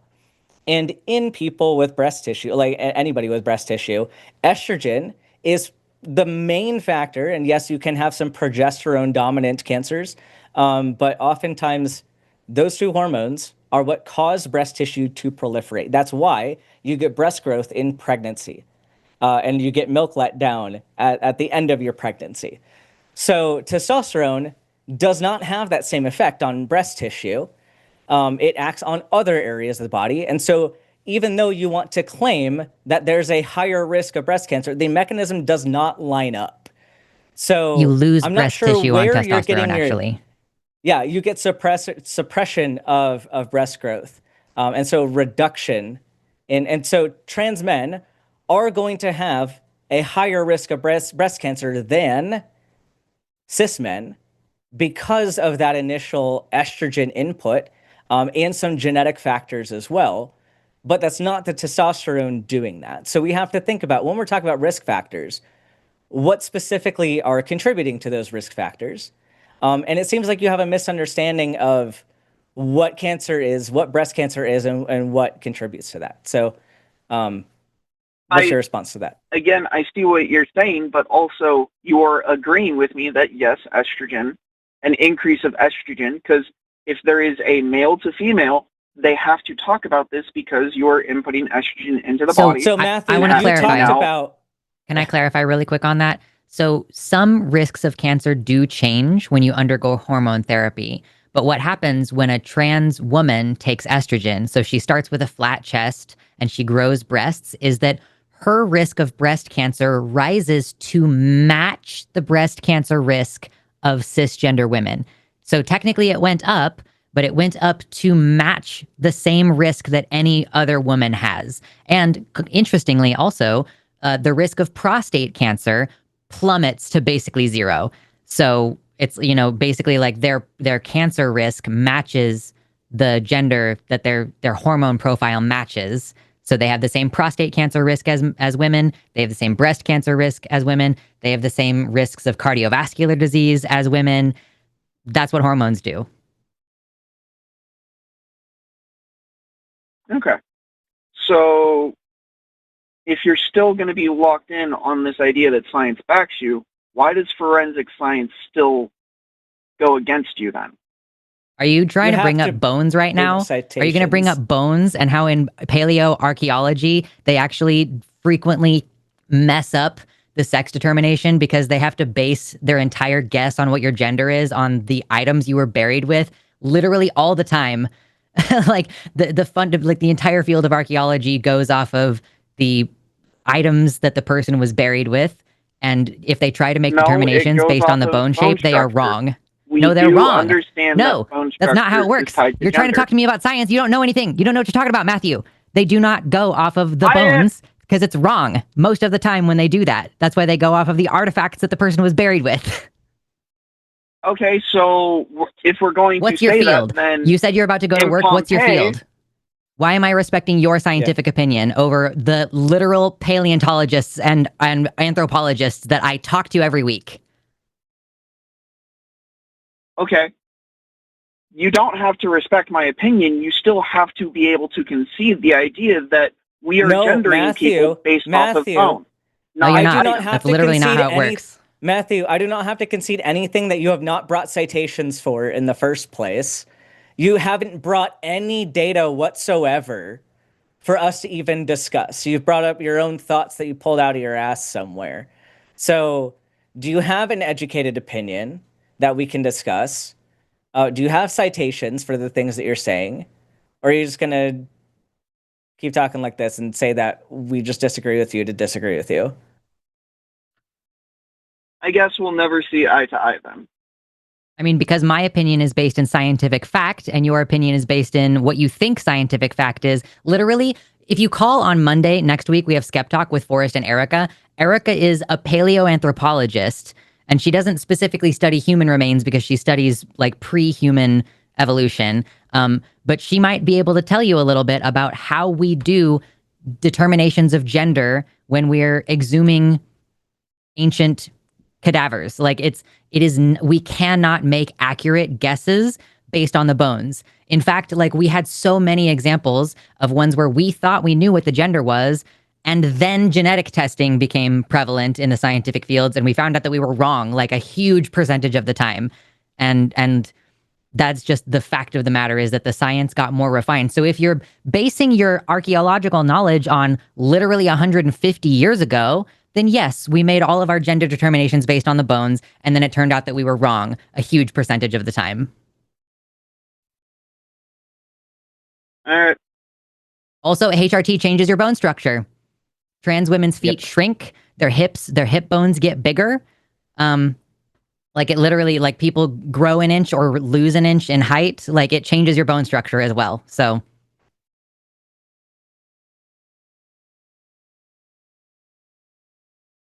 Guess I'll call back then Monday. All right. Perfect. All right. Maybe bring some citations next time. Jesus. All right. Yeah, that's a conversation. I like missed the first part of you taking his call, and then I'm like, now I'm gonna be spicy. It's my only chance to be spicy today. Right? Like Lux is out for blood today. I am. Blood in the water. I hope we get some good calls. By the way, everybody, I'm going to also be on with Jovan after this. So in like an hour and a half, when we wrap up here, we have Calling It Now on the Jimmy Snow channel. We're trying to do shows basically every day of the week now. So we'll do like Transatlantic followed by Calling It Now. And other days of the week, we do Calling It Now, followed by whatever show is that day. So don't forget to follow us on Jimmy Snow and The Line, the YouTube channel, to see our more politics-oriented shows. Yeah, so I'm excited. Jovan's always fun. Yeah, for sure. Don't miss out on that. Ready? We for also the still have next open one? lines. We'll take another one. Someone just said XXXY in the chat. Would love to talk to you if you would call in 720-619-2288. Reality doesn't support it because it doesn't happen naturally. Trees grow in circles, not squares. Please call in. Trans people are super obnoxious too. This is why you're getting fucked up in public as you act like this. So you just made an argument that supports people getting assaulted for existing or their free speech of speaking out about their issues. So would love it if you would call in and defend your pro-assault position. 720-619-2288. I know you won't, but you should. All right. Let's take the next one. Let's talk with Darwin, they, them from Ohio. Darwin, you are live on the line with Dr. Ben and Lux. Sounds like you want to talk about disclosure. Tell us about it. Yeah, so in the past, I've participated in conversations about a situation where a trans person initiates a date with someone, and the question about that situation is whether or not the trans person should disclose their identity, and at what point they should do so, if at any point. Yeah, just wanted to hear your guys' thoughts about that. Forgive your guys' expression. That's an artifact of my raising. No worries. Nobody's upset about it. I mean, Ben, you're ace. So I don't know if you have much of an opinion about this.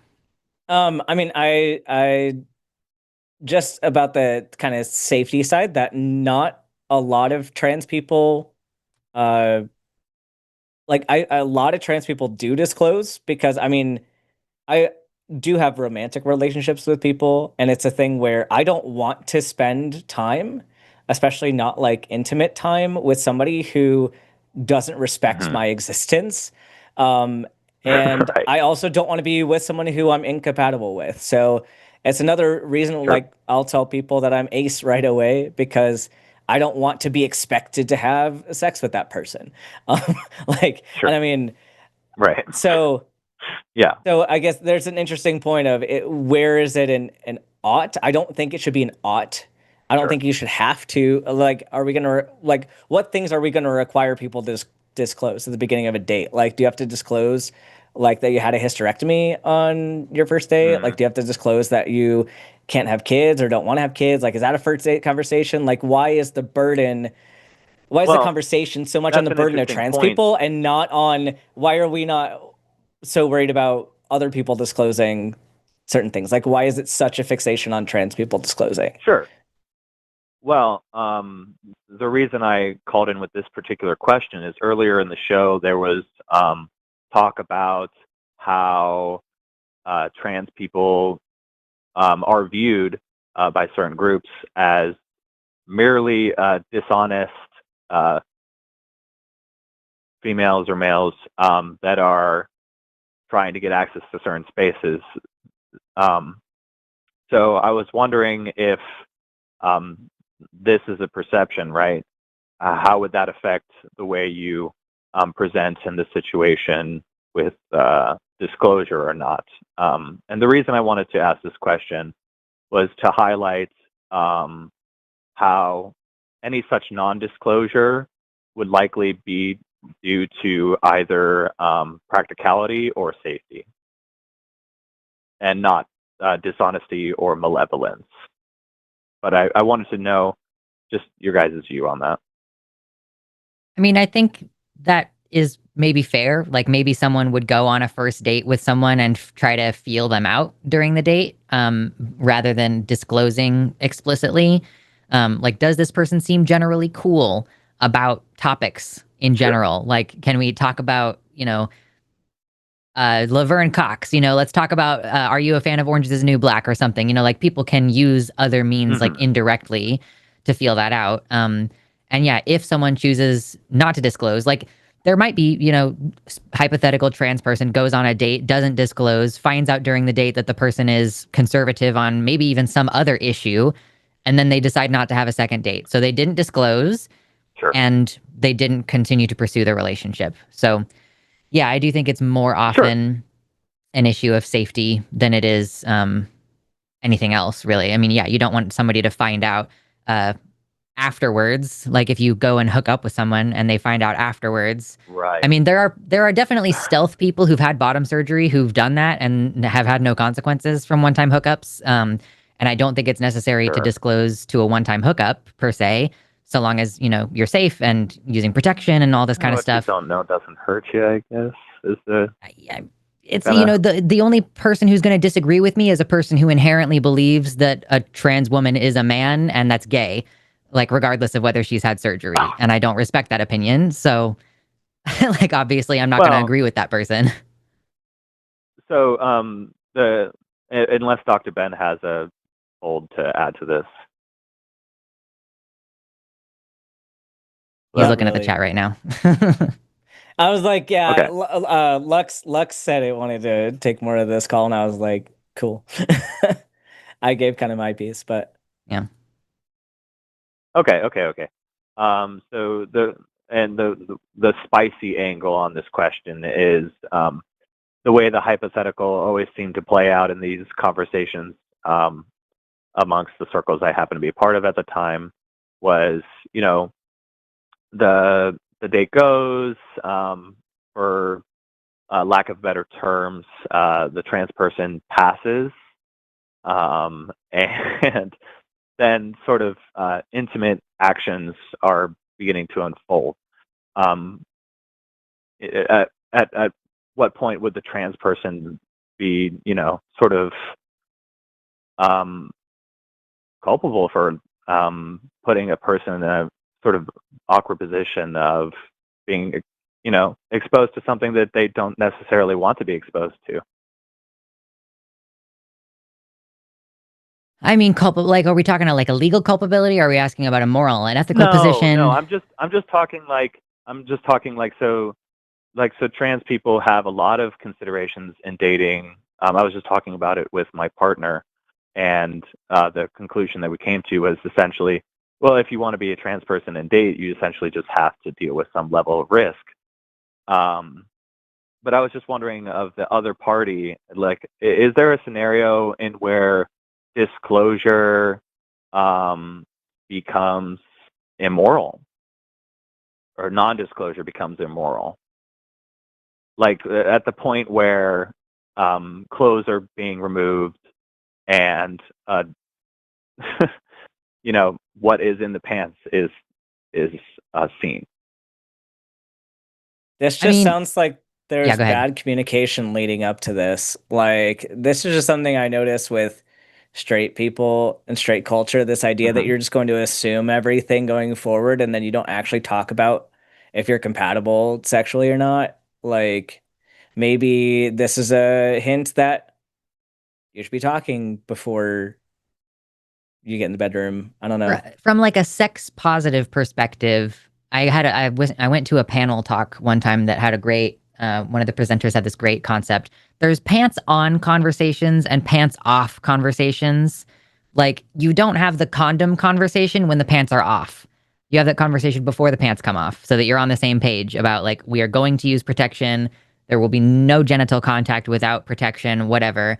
So like in my personal opinion might differ from someone else. Like, okay, if a person is stealth, if they have transitioned and they've had bottom surgery and there's nothing about them that even remotely appears to be like they're assigned sex at birth, and they don't want to acknowledge that they're trans, they've fully assimilated, Do I think that person is required to disclose their transgender status, especially to like a first time hookup? No, I don't really think that's fair. To say that like your entire life has to be defined by this thing that you've put behind you 20 years ago. Obviously, if there's like different genitals than the person is going to be expecting, then that's a pants on conversation. That's what I'm talking like about. for sure. Sorry, what? I think that if you're like a person who is, you appear fully as the gender you want to appear as, but you do not have the genitals that go along with that, I think that's a pants on conversation and there's so many things that go into this, Darwin, like trans women, by and large, don't want you to interact with their penis the way that a man wants you to interact with his penis. So pants on conversations are like, I want you to touch it like this, or don't touch it at all. Like there's like conversations that you want to have about your preferences before you get naked with somebody. Sure.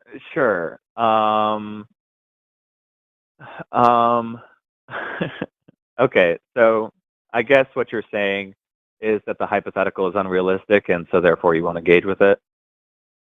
Well, I mean, I'm just saying, like, okay, are you asking like the hypothetical situation is the person just decides not to say anything and then they've pulled their pants down and there's like surprise? Like, is that what we're going with that hypothetical?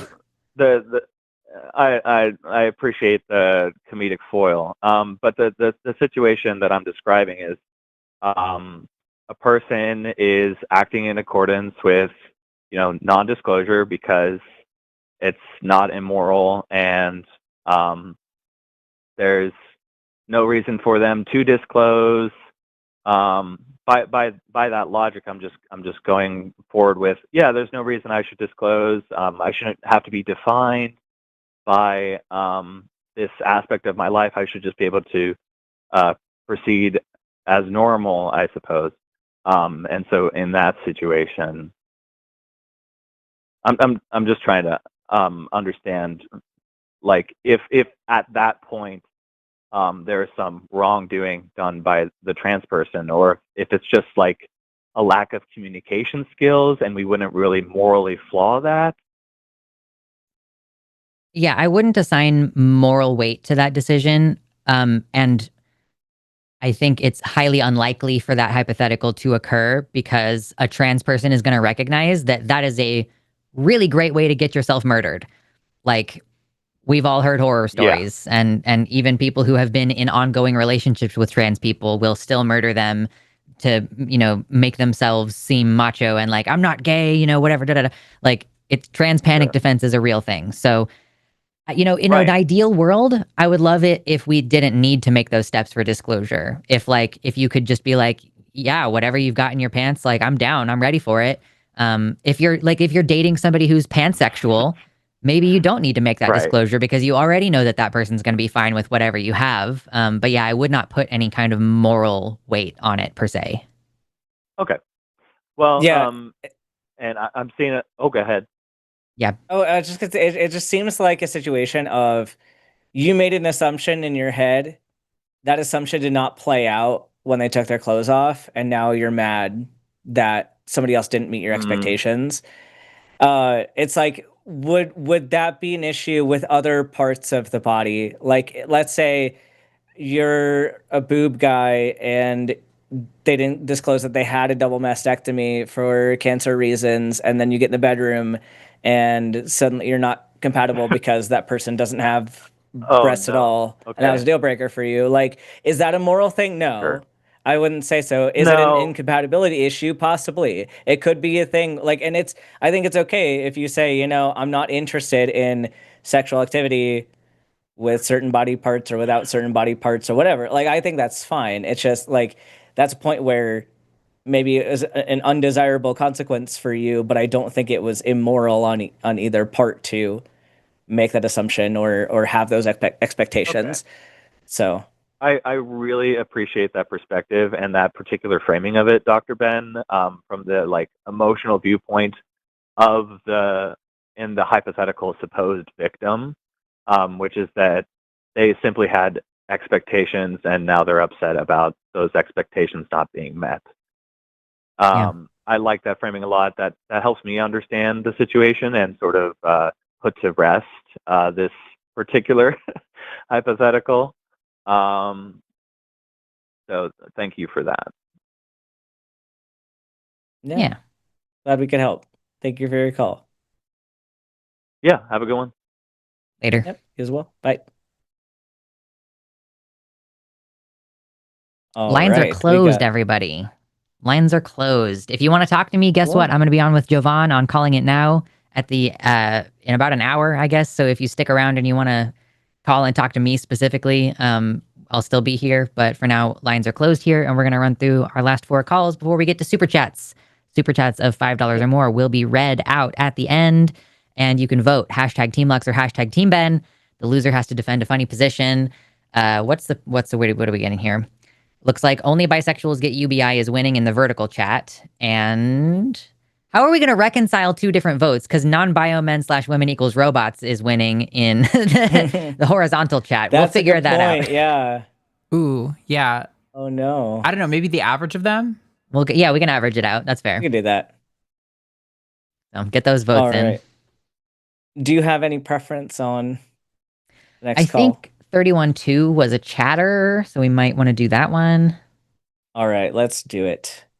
We're going to talk with All Went Black, he, him from the USA. You are live on the line with Dr. Ben and Lux. What would you like to talk about? Hello. So I was listening to you guys talk about your anthropological questions about bones, and that really was interesting. And I typed XXXY just because I would assume that if you're going to exhume a body, that you'd be able to check its, gender from XX or XY. But she made a comment that said that's completely false or incorrect. And I just wondered how it was incorrect. Totally. I mean, I've got a spiel. First of all, XX and XY are not the only chromosomal configurations. Somebody could be XXY, they could be XO. There's I think 6 or 7 different configurations of sex chromosomes. Additionally, whether someone has a Y chromosome or it does not necessarily predict whether they're going to be male. Like the transposition of the SRY gene, you could have someone who is XX, but the SRY got moved off of a Y chromosome onto the X chromosome, so they could develop male but have XX chromosomes. And the same is true of the opposite. So we have actually several case studies of XY females giving birth to XY female children because the SRY gene, which is the thing that kind of kicks on the process for a body to become male, just isn't there, or the body doesn't respond to it in some way. So there's numerous different ways that someone could be intersex. So even if we just test the chromosomes, that's not really giving us enough information about who the person was and how they lived their lives, which is why archaeologists typically go off of the artifacts that the person was buried with to inform what kind of person they were, what position they had in society, and that kind of thing. Okay. And now, is this, do you know any percentages of how often that even happens? Or, because it seems like it would be very, very minimal. And in most cases, you could judge. And again, this is just my ignorance, but I don't know. But it seems like, there would be a very, very, very minute possibility of those things happening. So in, extreme circumstances, sure. But in most circumstances, don't you think it's a little bit easier just to be able to give that justification?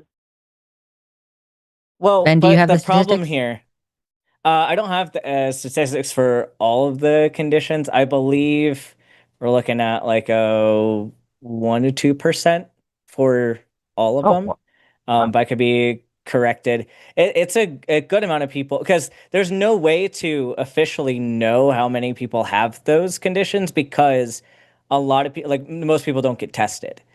So we don't have an actual accurate idea of the prevalence of these conditions, because we only test it if somebody is having some kind of medical condition that warrants the test. If in the case with the women, the XY women who had children, they got that because the child was having developmental issues. with puberty. So Or that was the people are reason for that. infertile, so they get tested because they can't conceive or something. Yeah. Yeah, that's the most Right. common cause for that to happen. So I would push back and say, like, yeah, we could estimate that the majority of people that have XX are going to identify as women, and the majority of XY are going to identify as men.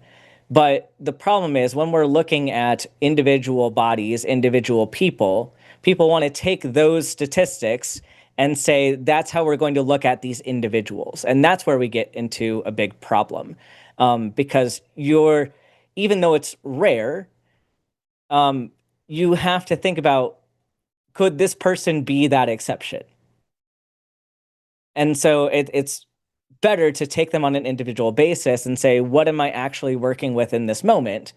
And what is reliably going to get me to the correct answer? And so a lot of times it's going to be a combination of all these factors. And so, sure, you could say that that chromosomes are a component of something you could look at to determine sex or gender. But that's why archaeologists use multiple variables to make that determination. So they have the scientific data, and that will include the chromosomes, bone structures, all that stuff. But like Lux was saying earlier, each of those individual criteria aren't reliable on their own. And so that's why we use multiple at the same time. And so even the same way with the social factors, there could be a lot of variability. Like, was that person assigned that way at birth, or did they transition later in life? And those can all be clues as to what that society was like, what those people were doing in that time frame. But I think that's a much more accurate picture than just saying we're going to assign this person based on one set of biological criteria. Yeah. Okay, cool. No, that's awesome. No, I appreciate, like I said, the knowledge, because yeah, I didn't know that, so that's good. Cool. We appreciate your Thank you question. for guys' time. Yeah, thanks for calling in. Have a great day, guys. You guys are awesome. Yeah, Thanks. You take too. care. Bye. That was so much nicer than I know. we were expecting. These chatters calling in. I love it when people are like, I have a real question and you can answer it. And then they're just like, oh, okay. I didn't know that. Bye. Like, I don't know. There's something kind of wholesome about that. Right? No, that's definitely really nice. Although I know Lux is itching for a fight. It's not going to with happen. one of these calls. Later, maybe. I don't think so. Later, maybe. We'll see. Next show. Yeah. Yeah. You just keep getting your pent up energy and you'll just save it for Exactly. for the next callers. Like, my partner and I don't really fight anymore, even though we used to fight a lot. So now I got to get that out somewhere else. Yeah. Therapy. God. Do we want to go down the list, or do you anything stand out to you?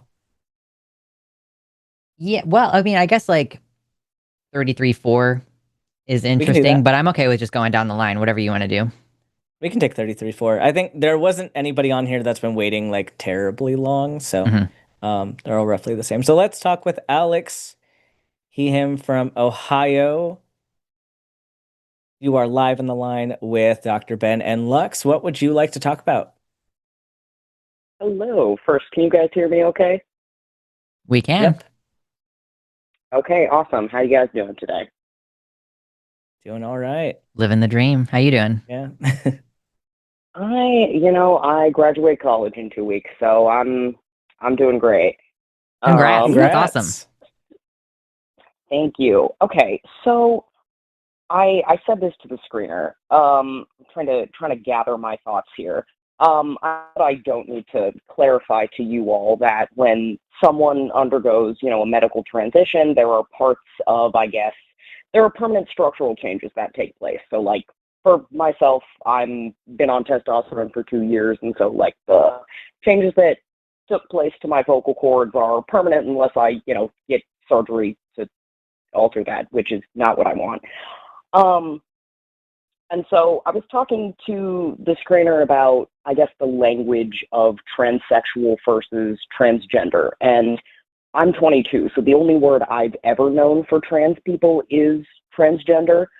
And I think one of the explanations that I was given as to why the word was changed from transsexual to transgender is that the updated understandings of the variance between sex and gender say that, well, you can't alter your sex.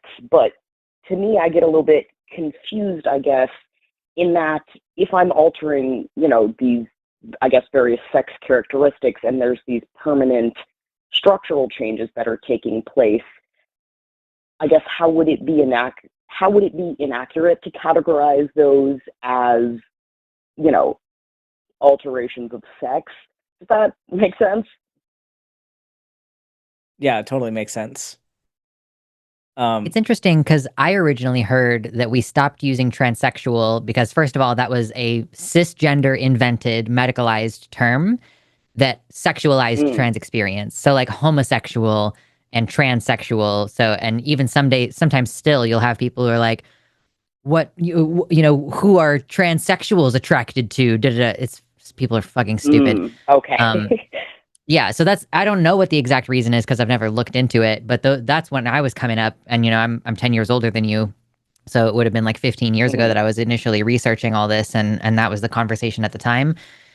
I do see utility in it somewhat, but I also see in the current day and age, and Dr. Ben, you've probably seen this as well, where sometimes people try to make themselves into like a I'm better than you category of like, yeah, well, I'm a transsexual. All these transgenders, you just identify with whatever. And so there is like, it's still fraught to use the term, even if it's accurate. And I hate when certain trans people will call other trans people cissexual because they haven't transitioned. So it's like, while I think it's funny to call myself non-binary transsexual, I firmly reject the idea of putting cissexual as a label on other people. I think it's gross. Yeah, I've definitely noticed, like when I began my transition, that there were various, I guess, older people of trans identities who identified with the term transsexual. And I mean, some of them just identify with that term because they're older and that's the term that was widely used when they were transitioning, and it, more accurately describes their experience and their identity. But I have definitely seen what you're talking about with like people using it to other, those of us who self-identify with the term transgender. And I did, try and answer this question myself. It's not like I'm the first people I'm going to ask are by, calling it on this show. So I guess like part of the reason that the word was changed as well was to move away from like purely like medical definitions of gender, and to be more inclusive of the fact that not every trans person wishes to undergo a medical transition. So some of them also can't. And I think that that's something that's really important to note here, that when we create these hierarchies, we are also leaving people out who, like, let's say somebody is already at risk of stroke because of their family history. You can't put that person on estrogen or testosterone. In some cases, testosterone can also increase the risk of stroke. So what? Like, is that person not real? Not really trans? And I think also it's important to note the things that we have in common. Like, even if somebody doesn't transition, they're still dealing with all of the social issues. They're still dealing with dysphoria. That's not directly involved with, or maybe they do have dysphoria and they just medically can't transition with hormones. So I think we're leaving a lot of people behind by creating those dichotomies. Okay, yeah, that makes sense. So I guess like from like I don't know, I feel like saying from a biological perspective, because people love to weaponize that word against us. I guess, would it be accurate then to say that, there are physiological alterations that, can occur with someone's sex characteristics when they undergo a hormonal transition? Yeah, and I would say that, like, with the most accuracy, yes. Like, medical transition, surgical transition does change sex characteristics, and in my scientific opinion would say that that does change your sex, at least like compared to somebody that has not undergone anything to modify sex characteristics. But I understand that that argument can get very dicey in the wrong spaces. I think that like accuracy wise, yes, like transsexual would be the more accurate term. However, like Lux was saying, I think the weaponization of that term, using it as a transmed position, using it to be kind of a pick me, in the case of like Buck Angel, some of those arguments are incredibly problematic. And so I do see this, and I have this gut reaction when people use the term transsexual just because of that reason. And then you have people like Lux who are taking back the term to not make it have that meaning anymore. And so I think there's a lot of nuance to this position. And you could also make the point that trans people are not changing their gender. Their gender already was what it was, and they are just now openly identifying as that gender. So your gender is not really transitioning, your sex is transitioning. But I do think in argumentation and in society, it is better to go with the term transgender, like to make that point rather than try to argue all that nitty gritty with people. I do think it's a very interesting conversation, kind of like behind the doors, like not always out in the open, but it's like this is our philosophical discussion that we can have amongst trans people, amongst friends, in that sense. Yeah, that really helps. And I guess I want to agree with you, which is that like I also, especially like earlier on in my transition, hearing, you know, people like Buck Angel or, you know, those who don't really, I guess in general, support the larger community. Like I too had that visceral reaction, and I think it led me to this point of like just questioning why certain people use that term. And, you know, like you said, a lot of, maybe not a lot, but some of these people do unfairly use it to create a hierarchy or to other themselves and say, well, I'm not one of those transgenders. And it's, so yeah, I think, thank you for the perspective. That does really help. And I mean, even if there isn't like a, you know, clear cut answer, I think it helps me to understand why the specificity of the language matters. So thank you. Yeah. Well, we appreciate you, Alex. Well, thanks for calling. That is all I had. Yeah, thanks for your call. Have a great day. All right. You too. Bye. Bye. We're just knocking them out today. Just boom, boom, boom. All right. Want to go 29-1? Yeah, let's go for it. All right. Let's talk with Dustin, him from Kentucky. You are live on the line with Dr. Ben and Lux. What would you like to talk about? Hey, I want to know where to go to find accurate sources for just everything having to do with transgender issues. Sorry, I've never called in before. I'm a bit nervous. All good? No problem. Is there anything in particular that you were wanting to know about? Like children transitioning or like adults having access to medical care or like psychology versus medical approaches or anything specific? Or are you just like, you know that there's a lot that you should know and you're willing to kind of go any direction with it? Really all of it.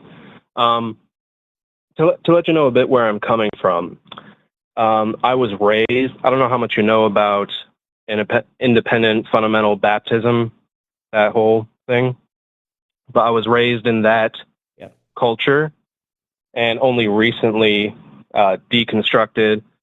And part of that is getting rid of homophobia and transphobia. And I'm in a good spot right now. I fully accept everyone just as they are. I have no problem with it, but I'm still surrounded by just friends and family that haven't questioned what they've been taught and are still bigoted.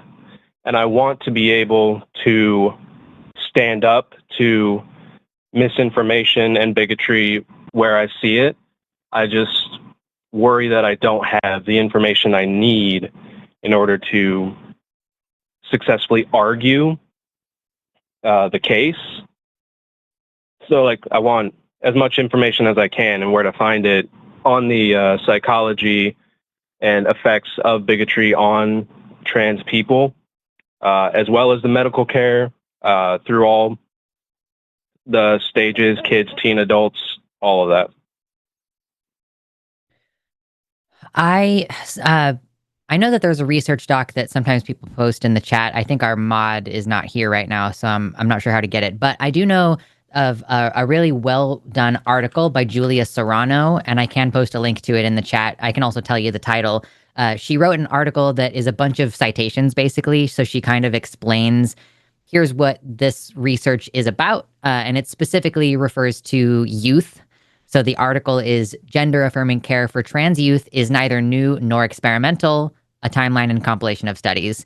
So she just, in 2023, she just went through a whole bunch of studies, like actual scientific evidence, supporting specifically the idea that gender affirming care for trans youth is, it's not a brand new thing. It's not experimental. It's well established in the literature. And I'll go ahead and post a link to it in the chat as well. So that's where I would start. And then also our producer just posted in the chat a Reddit page that also, oh no, hold on. wrong link, not the Reddit page.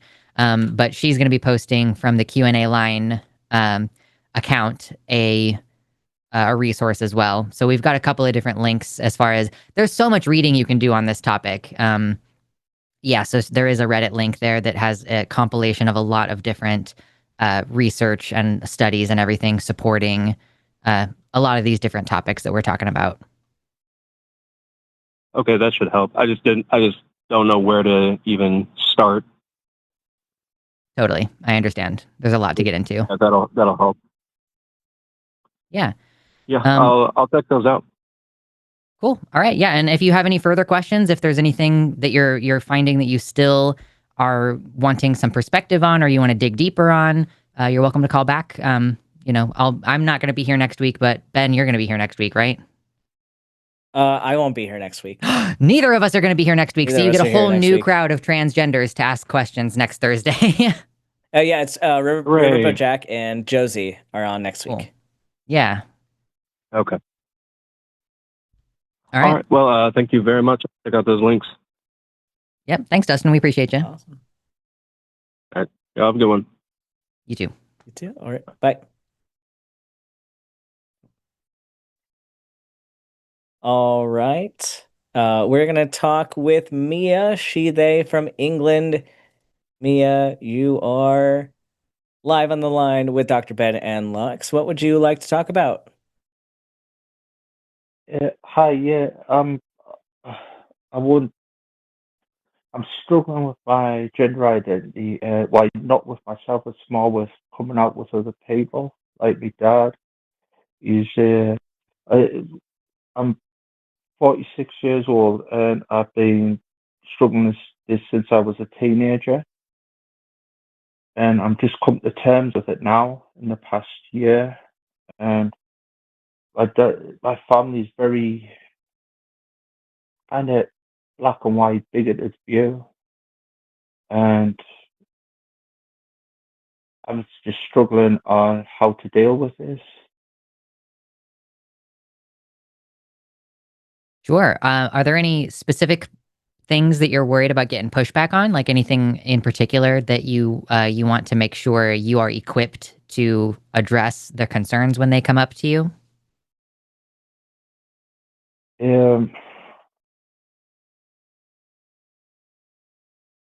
Well, I want to know how to confront my dad with it and my family with it, and where I live, it's kind of very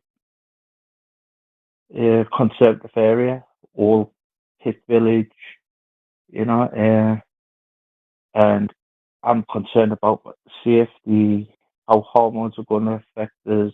What I want to start my gender transition, but I'm worried in case this gender the gender transition will force me out before I'm ready, and I'm confronted with if my dad that will just disown us. Yeah, that's a real consideration. Um, are you currently dependent on your dad or other family members for your shelter, food, safety, and all that right now? No. Okay, so that's an important first step, because I think I know it's easy for us to want to say that we want to transition as soon as possible. Sometimes waiting it out, like for that safety piece to be in place, is one of the most important things. So if you're not dependent on these people, then you can relax a little bit and have some more time to think about how you want to go forward with telling them. And it might be sooner, it might be later. Because as long as your safety is all in place, you got food, you got shelter, really, like, those big things can't be taken away from you. I understand that the relationship piece may be a bit more nerve-wracking of how is this person going to react? Am I going to be able to keep this relationship? And so I think you can take a few different routes with this, depending on who this person is, like how this person engages with conversation. I know for me, my approach was to kind of let them find out on their own and let them have to confront that before we have a conversation. So I actually intentionally made it pretty obvious that I was transitioning, because that way, at least for my relationship with my family, they had to kind of deal with that, with those initial feelings on their own. They didn't have me there to take it out on. They had to process that, and then later on, when I felt like maybe they've had enough time, then I officially came out to them. And sure, they still had their opinions, but they weren't in that initial angry phase. Like, they had time to think about how their responses were going to be. And it was definitely a lot more cordial of a discussion than it would have been if I just came out one day to them. And so you might have to think through that, like, what do you expect this person's reaction to be? Kind of what's the ideal situation? What's the, like, worst case scenario with them responding? And then more than likely the response is going to be somewhere in the middle. So even if they aren't approving and aren't an ally, maybe they will at least be willing to have a conversation. Maybe they'll be willing to ask some questions. And so that's kind of how my approach has been. I don't know if Lux has a different experience with that. I muted myself. You're I don't muted. talk to most of my family, so I don't really have like a lot to give on that perspective of it. I can give, like, I would say, practical advice in this situation. You're in England. It is going to take a while from your starting the medical process to actually getting hormones. So I would say, don't hesitate to get that process started, since it's going to take a while. Especially if you're in like a rural part of England. I don't know how it works with the gender clinics outside of London. Maybe there's more availability in the rural areas because there's fewer people trying to hit those clinics. But yeah, so getting that process started sooner than later. Also, things start slower than you think when you start your medical transition, like especially with estrogen and the likelihood that they're going to put you on pills rather than like injections. It's going to be a pretty slow process, and your voice isn't going to change until you start training your voice, and you're not going to stop growing facial hair. So I think some of the changes are things that you'll be able to keep to yourself for quite a while. I think the most obvious one would be like breast development, but even then you can wear baggy clothes or use layering or even I know some people who will temporarily wear a binder, like the kind that trans men wear, just like while they're in that, difficult process of like early transition and maybe they're not out at work yet or something. So there are things that you can hide. As far as how to come out, honestly, one of the best recommendations I can make for people is write a letter or an email, because then you're taking all of your feelings. You can take a lot of time to decide exactly how you want to say what you want to say, and then you can send it. And then that person has, on their own time, like Ben was saying, their ability to process their emotions without you being right there. Because if you tell them in person, I know sometimes it feels like we should tell people in person, but if you do it in person, there is a tendency to this immediate backlash or this immediate defensiveness that can make the whole process much more difficult for everybody and can cause rifts that last much longer than is necessary. So I would also recommend, if you have other family members that you think are likely to be more receptive, if you tell them and get them on your side and you say, hey, I'm really thinking like it's going to be a big deal if I tell dad, it's going to be a problem.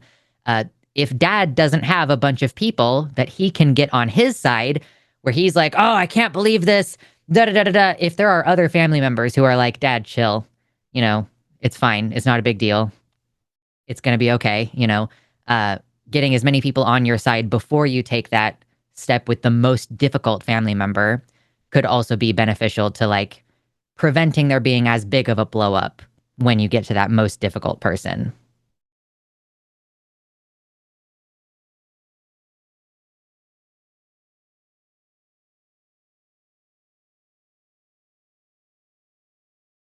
Did we lose you, Mia? You still there? You might have to wake up your phone screen. Oh, I think she dropped. No! Okay, well, I hope she heard all of that. Yeah. Okay, well. So sad. Time for super chats. Yeah. Just in time to get into super chats here. And you still got time to send in your super chats of $5 or more to vote for Team Lux or Team Ben. And I did see a lot of people who understand the costume I am wearing today. If you don't know, you should Scrubs. find out. Yeah, totally. It's Scrubs, yeah. It's a doctor uniform. Okay, Yeah. give me a second because this is all different now. And no worries. I feel like it's gonna break. Oops. No, that's good. That's good. I just need to change the scoreboard and then do. Man, at least I don't have to deal with all this shit when I'm producing. Like when I start doing vertical shows, at least I don't have like the scoreboard and everything. Not yet. Not yet. Not yet. Okay, here we go. This is the one. Okay, I think we good. start Now infecting all of the other shows with our competition. Honestly, TACIS is the most complicated to produce, and adding in the vertical co-streaming has only made that 10 times worse. And the fact that co-streaming with vertical lacks the ability to have the same shortcut keys where I can just like hit a button and it does all the smooth transitions on its own when I do the work ahead of time. So, okay, I think we're ready. I think it's going to work. Okay. All right. £5 from Mystic Mind Analysis. As a great DJ once said, life, it never die. Women are my favorite guy. So gender affirming. Hashtag planet of, I'm guessing that's bass, but my brain wants to say bass. I want it to be planet of bass. Hashtag trans humor. Hashtag team gendernt. True. Thanks, hashtag Pip. planet of bass. Is gendernt? Does that go to Lux? Is it? I don't know. I don't know if that's a vote. Is it a vote? I don't know. Pip, please advise. Was that a vote? Because team gendernt is definitely, it would imply me, but I just assumed that it wasn't a vote. Please advise. Can't tell.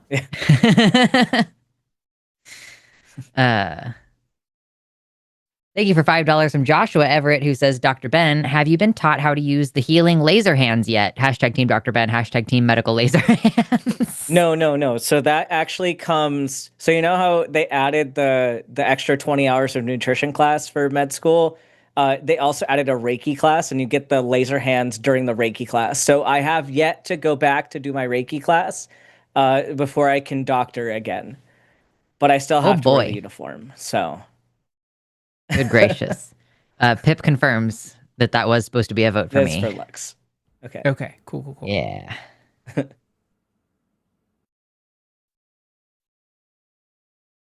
5 Canadian from Mrs. Crocodile. Hashtag Team Ben for the outfit. Thank you. Yeah. I ordered this like last because the thing happened this week, and I was like, I cannot pass this up, especially since I saw people making the memes with Scrubs. They did it with Grey's Anatomy. They did it with The Pit. Like all that stuff went viral, and I was like, I cannot pass this up. So I like ordered this, like the first one that would be here, like in 1-day shipping, and that's where we're at now. Nice.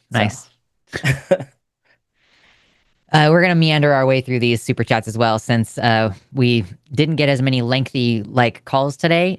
Those last ones we went through much faster than we were expecting. So we're just going to kind of languorously meander our way through these. $5 from Melatonin Ale, who says, hashtag Dr. Team Ben, because he blessed us with the new and improved doctor uniform. So in vogue.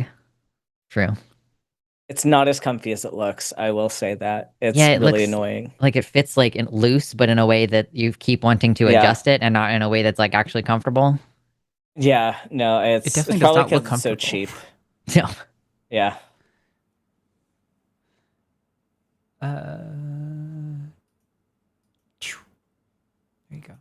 $10 from Miranda Rensberger. Don't capitulate to transphobic arguments to preserve the transphobes' comfort. And because I want to hear Dr. Jesus Ben Trump argue for something silly, hashtag Team Lux. Fair enough. Thank you. Also, someone earlier asked if I hurt my thumb. I did. You know what I decided would be really fun is adding a little flavor to the stir fry while I was cutting up chicken thighs earlier this week. I thought that would just be a little fun, add some seasoning in there. I did not actually cut off the entire tip of my thumb, but I kind of got close. So it's fine. It's okay. I just kind of put it back down and put the bacitracin on it, and it's been keeping the pressure on. So I'm okay. But yes, I did hurt myself a little bit. Lesson learned, sharpen my knives, because I think I would be having a much easier time if I wasn't having to apply a bunch of force. Probably. Yeah. Anyway, thank you for $5 from Legally Mod, who says, I did my first 2 impact scenes, bottoming, obviously, on Saturday, and it was the closest I've ever felt to being cis. I learned a lot about myself. That's an interesting overlap. Congratulations, I think. Sounds fun.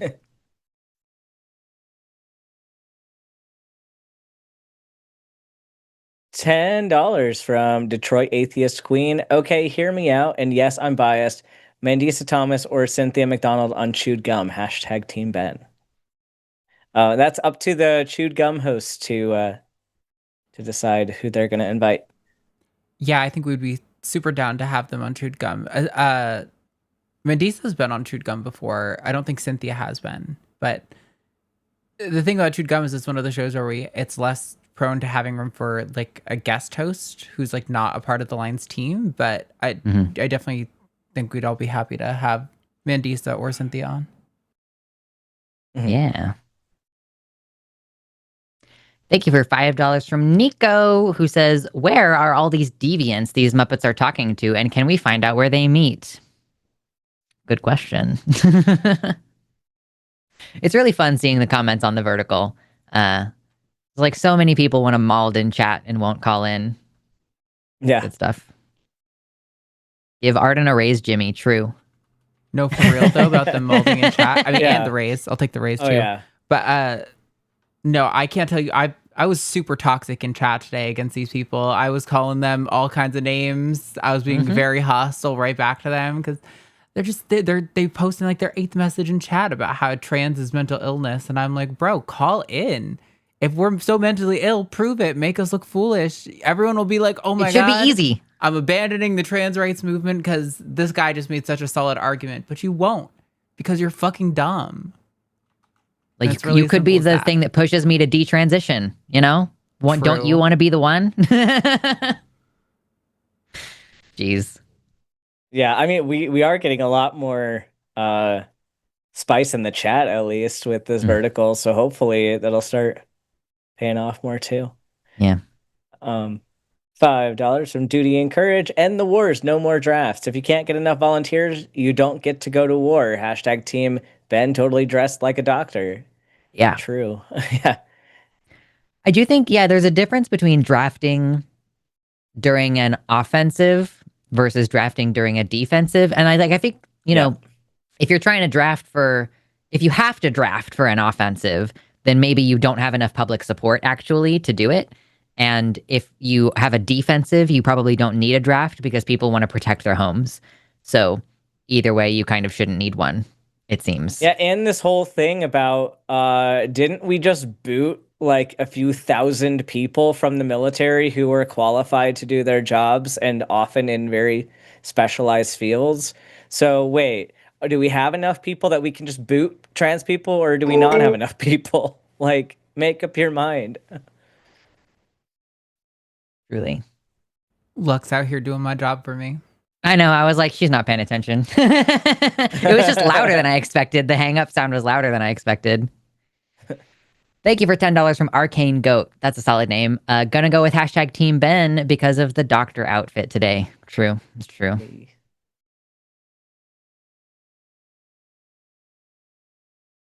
$5 from Joshua Everett. Dr. Ben is finally looking like a real doctor. I mean, he always sounded like a real doctor, but now he's got the doctor costume. Hashtag Team Dr. Ben. Yeah. It's not doctored. I am a doctor. Exactly. Yeah.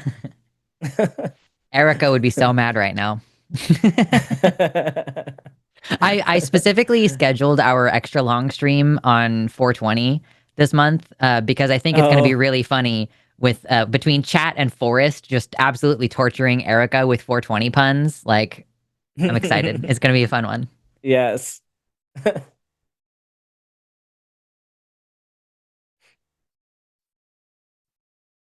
$5 from Captain Alexia. Excellent name. The Bones Morty. You can tell from the Bones Morty. Hashtag Team I need to get back into Rick and Morty. I haven't watched it since like season 5, I want to say. My partner has been watching it recently, and I'm like, yeah, that does sound fun, actually. And we get to a certain point. They have a new season with no Justin Roiland, right? Like they've gotten to that point where they're publishing it, and they've gotten different voice actors. Maybe nobody here knows. Idea. Okay. No clue. Sorry. I know. I'm the D-gen who still watches problematic adult cartoons. It's fine. Listen, I fuck with Rick and Morty. I just haven't watched it in several years, so I'm not caught up on any of the tea. That's fair. Fair enough. $20 from Bobtail Trucker. Look, an actual doctor in robes, not pretending. Hashtag Dr. Ben. Yeah. I paid a lot of money for this costume. Through. You earned it. Yeah.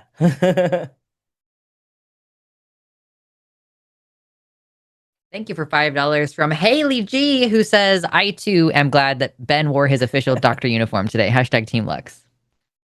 You're the ultimate healer. Someone said you have to send your healing energy to me with my thumb. With your thumb, the rays. Yes. Give me the... Give you the... I don't have the glowy hands yet. I need to work on that. You got to step it up. Yeah, we got to get some... Ooh, I love how, humans... our skin and stuff are like thin enough that you can shine a light. Like if you have a strong enough flashlight, you can shine it through your hand. So we just have to hook up like a super powerful LED and find a way to make it not burn the shit out of the back of your hand when you light it up. Yeah. That would be fun. Thanks for $20. Thank you very much from Bobtail Trucker, who says, this is just to show support. Hashtag Lux, hashtag Dr. Ben. No vote. Thank you for your support. Vote. Yeah, support, but no vote. Okay. How dare. $5 from Beaker Squeakers. I thought Dr. Ben was gone for good, but he was risen from the grave for one last show. Hashtag praise him. Hashtag Team Mina the Floof Messiah. Indeed. And with that, I'll go get the big fluffy lady and make her be Messiah on camera.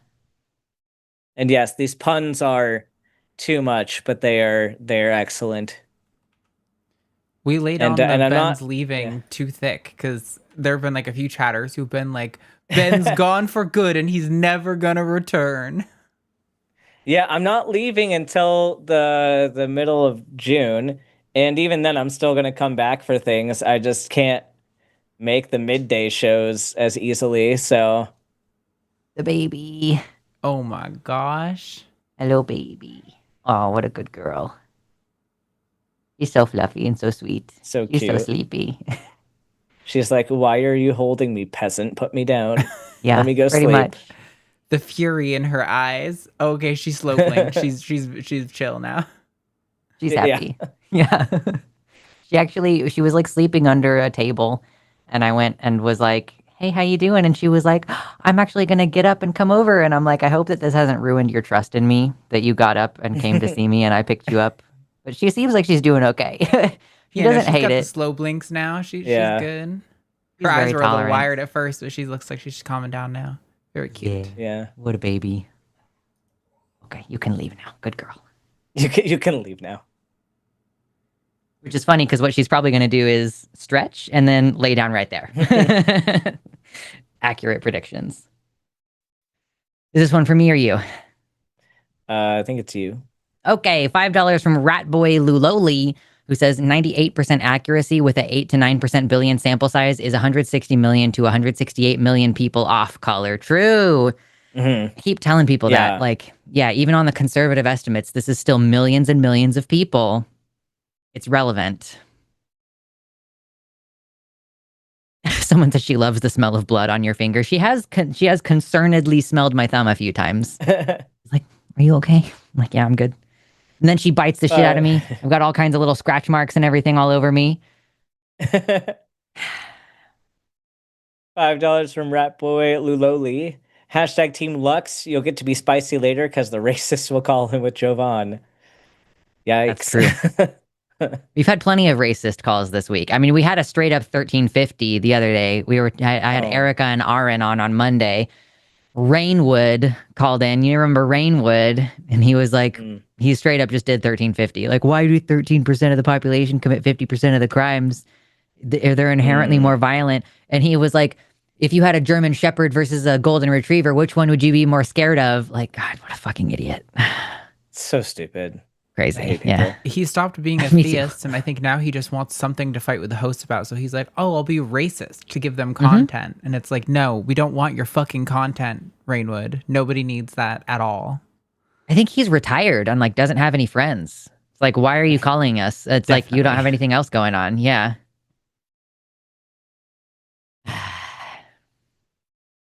Thank you for 5 Canadian from Quantum Chaos, who says, Dr. Ben, glad to see you in your fanciest doctor garb, but where are your glowing doctor hands? See, we're already trying to troubleshoot this problem. No. Hashtag team whoever the producer gives the point to. Hashtag dealer's choice. That's a new one we haven't had before. Make it a tighter race. I give it to Lux. Yeah.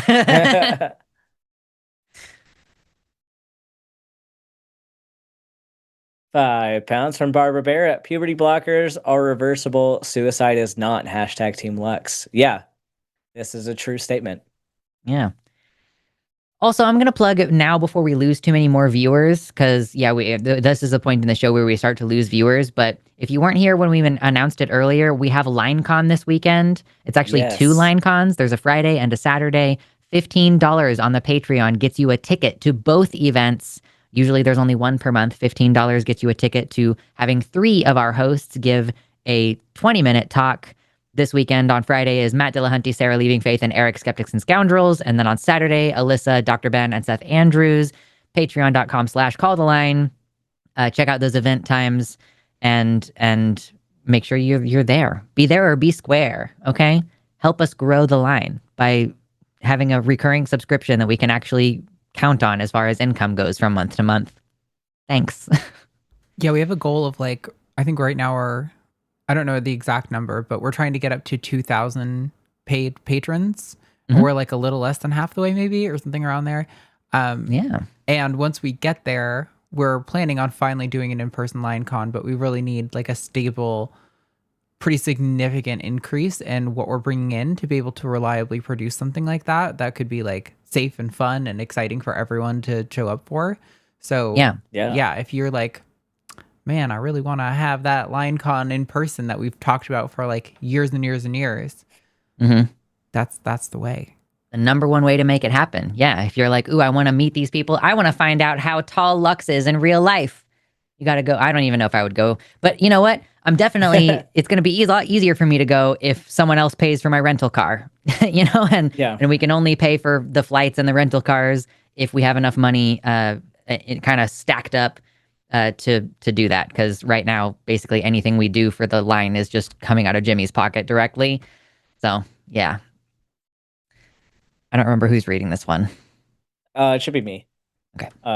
1999 from Snardfluke Louise. Back in the 70s, transsexual was the word in my play Among Amazons based on my transition in San Francisco. Back then, I used it to reflect the times and alternately used transsexual. I'm expanding into a series now. Interesting. Among Amazons sounds like a very fun title for a play. Yeah. I was gonna say a stream. Jesus fucking Christ, I'm brain poisoned. Go forth with your creativity. Yeah.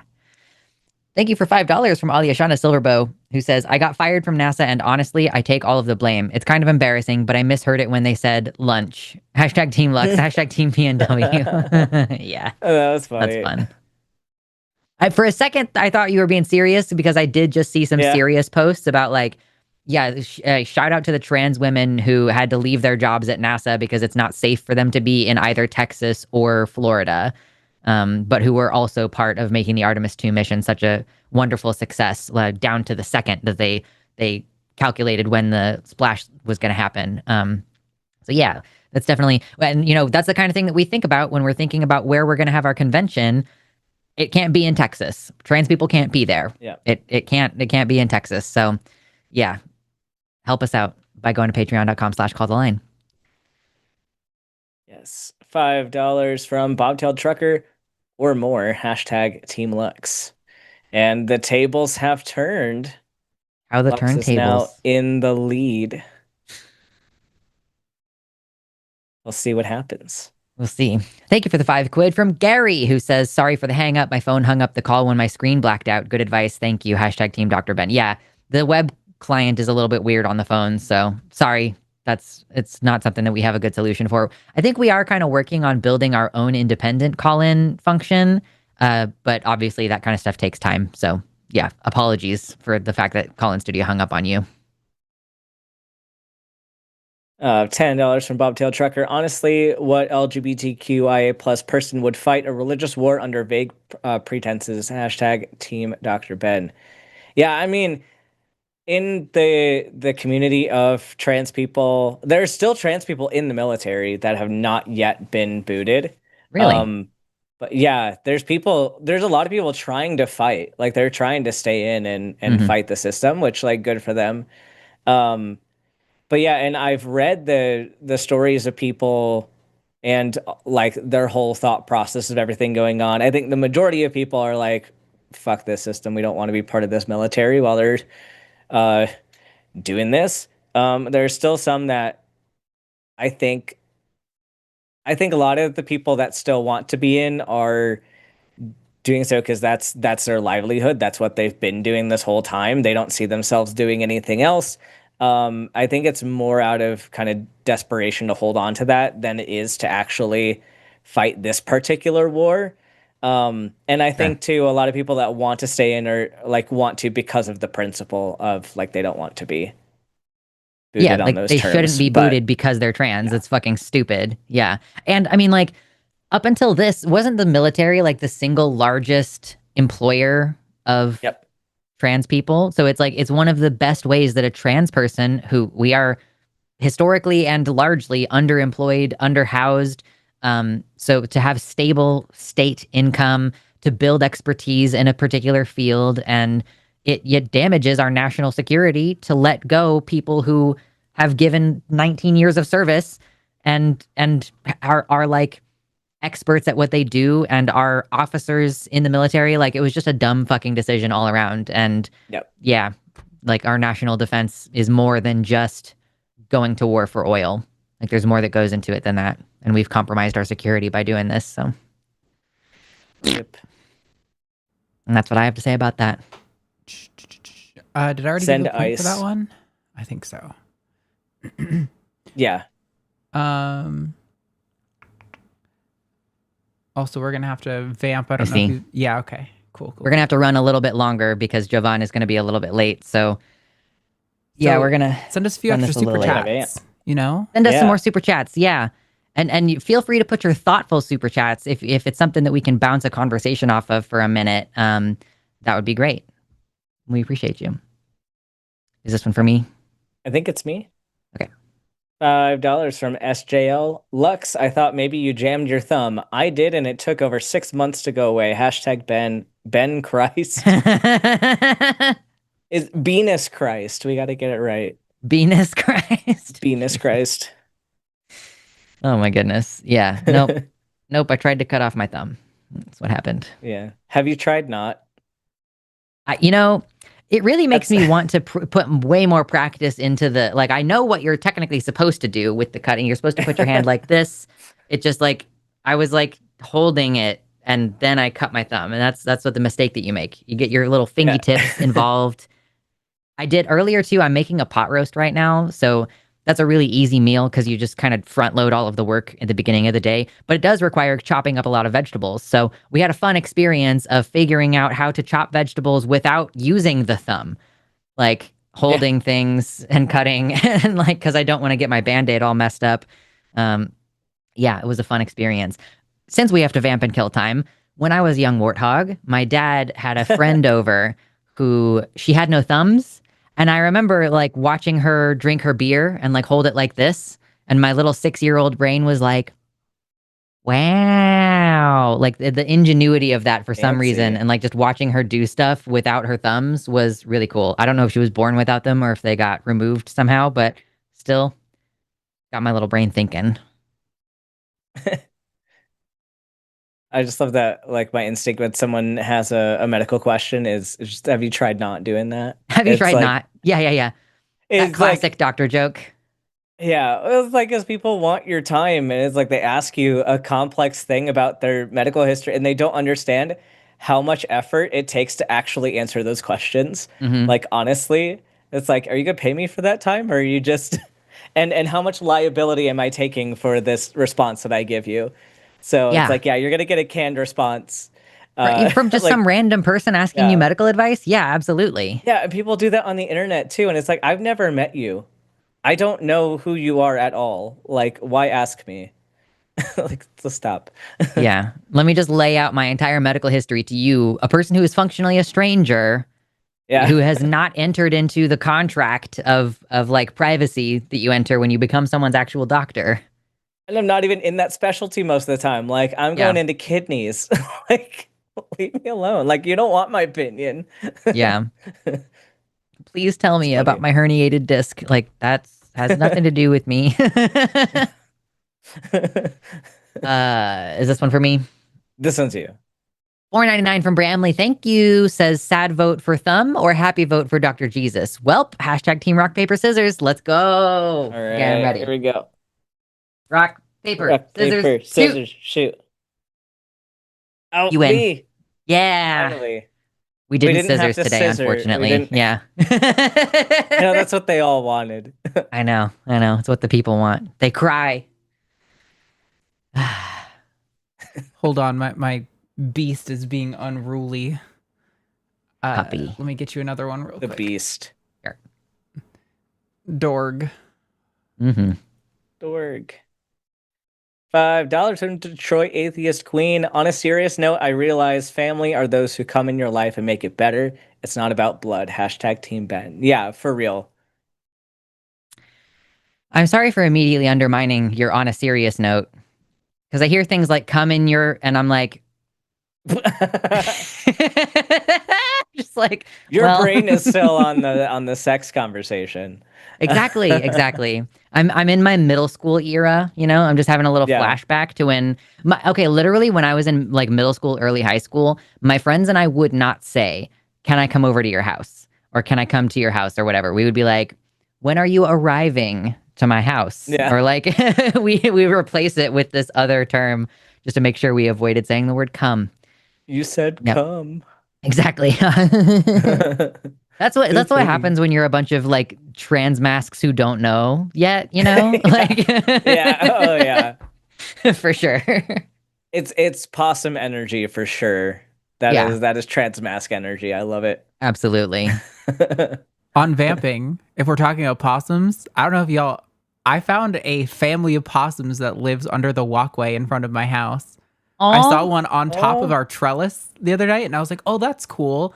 And then when I walked outside the other night, my dog darted to the corner of the walkway, and there was two little possum heads that went whoop, and they slunked back down in. And so I put the camera up, and you could see them. They were so cute. That's adorable. That's awesome. Very cute. Whose is this? I don't remember. This is yours. $5 from Joshua Everett. Your kitty cat is so heckin' cute. Adorable. Look at those big old ears. That's a kitten who's not done growing yet. Did anyone else catch Hegseth quoting the fictional Bible verse from Pulp Fiction as a prayer? Hashtag Team Dr. Yes. Ben. No, really? I did catch that. Yes. He was Oh, he was no. like saying a prayer over the war and used that. It's like, okay, so you're using a fake Bible verse from a movie. Wait, is this the titular like Samuel Jackson quote? I believe so. Fiction. Yeah, like Yeah. I walk through the valley of blah blah blah whatever bullshit. Yep. Yeah, that Okay. Okay, Yeah. cool. Wow, that's very funny. This government is run by incompetent men. Terrible. Like I laugh, but also we cry. $5 from Captain Alexia. Morty, just carbon date my bones and travel in time to when they were alive, Morty. Hashtag Team Ben. True. True.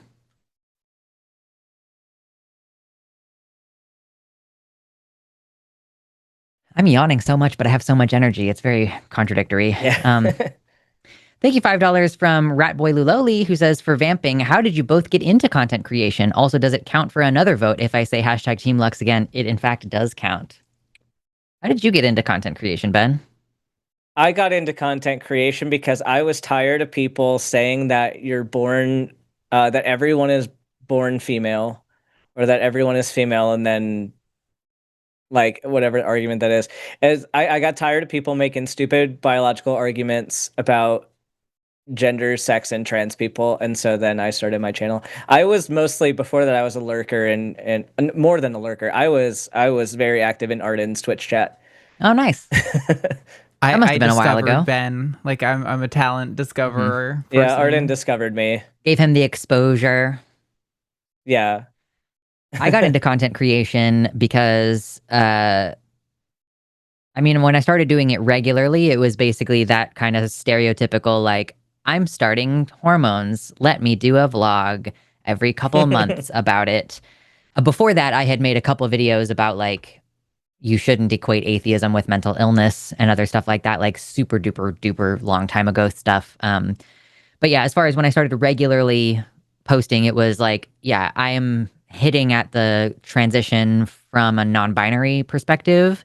And then that kind of grew into doing more educational content and like, what's the difference between bisexual versus pansexual, as well as like just occasional vlogs. All of that vlog stuff is deleted now. Sorry. A lot of my old videos are not available anymore, actually. So, and then of course that turns into talking about the news and more topical, and then joining the line. So that's kind of the like short story version of how we got to where we are now. And I am tired of it now. I'm not tired of the line. I'm tired of producing on my own thing. Did we read that one, or did we just skip one? Yeah, that was the how'd you get into content. Okay. I know, but we didn't read the one about You skipped one. I thought there was another one. Yeah, I thought there was Green Garbador had one. Green Garbo. Oh, true. Yeah. There you go. That one. There we go. Yeah, we did not read that one yet. $5 from Green Garbador. If each host of TACIS had a D&D class, which classes would they be? Hashtag team whoever is losing. Thanks. I appreciate that. Each host of I mean, we can speak for ourselves pretty easily. Like, I want to be I'm a druid, and specifically, I know that it's not technically part of 5e, but like a Circle of Spores druid. It's like the creepy death kind of druid. What are you, Ben? I want to be a bard, but I know realistically I'm a cleric. That's Okay. You're dressed yeah. for the part today. I'm dressed like a cleric, but just it's the role of like that you're perpetually the healer and you will never be out of the role of the healer, no matter how much you try. Even if you're not a life cleric, you're still going to be assumed to be the healer. And so I'm a cleric, pretty I sure. think Josie has said that she's a bard. I can't remember specifically, but I think that that's what she said. She actively plays D&D, unlike myself. I've never asked Riverboat Jack what D&D class she would be, and I don't think I know her well enough to be able to make a prescriptive statement without asking her. So, what about Arden? Arden, you technically are a host of TACIS. What are you? That's a good question. I kind of resonate with druids, I guess, a little bit as well. I don't know. I don't know if I can find where my personality fits in. I've also fucked with what do you call, like, a necromancer kind of type character? Ooh, okay. Oh yeah. Okay. Death magic, that's fun. I don't know. Yeah, something like that. Nice. Nice.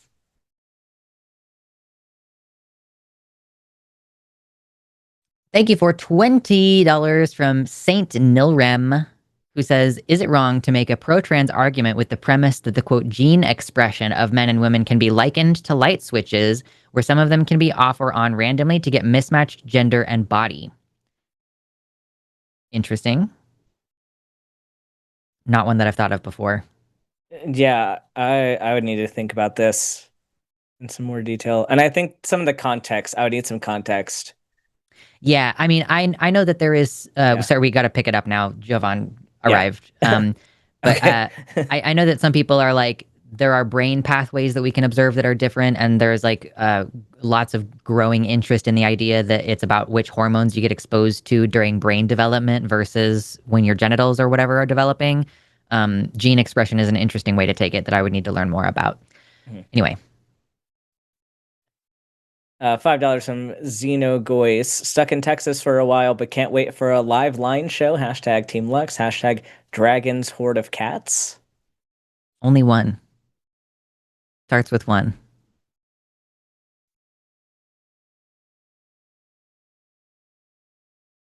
$5 from Mira Featherbender. Hello, says, if you tattoo a ruler on your finger, would you call it a digital scale? Haha. Hashtag always punny. Hashtag Team Dr. Venus. Thank you for the vote.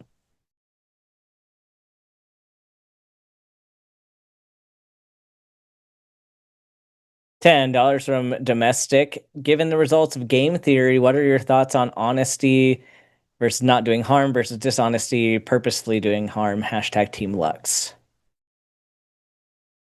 I appreciate that you asked this question when we were like, yeah, let's spend some more time on their super chats. I don't actually know what game theory means. I've heard the phrase a lot, but I've never actually looked into what it means. I am typically on the side of like, like a good person is a person who could do harm but chooses not to.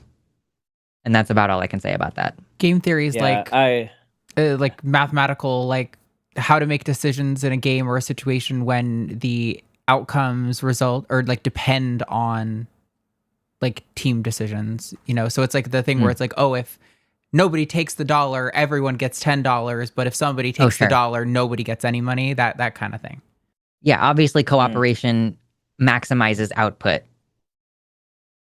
So that's my opinion. Yeah. All right, that was the last one. Thank you guys for helping us get there. Cool. And I averaged out, and I'm pretty sure that non-biomen/women equal robots is our winning topic pretty narrowly, because it's actually only bisexuals get UBI is winning on the vertical, but the average of them both it's kicking ass on the horizontals. So this is also where this new format has made things so much more complicated, so I will need patience as I get this together. I got to think about this one too. Like, how am I gonna? It's a hard one. It's a hard one. Oh, Fiona made a point that bards can heal. Oh, there we go. I still feel like it's not just by about the seducing everybody. Though, Yeah, I feel like by the principle, though, I'd still probably be a cleric. Okay. Now if I do that, nope. That's wrong. So wrong. Wow, what an idiot. Who would think that's the right button to hit?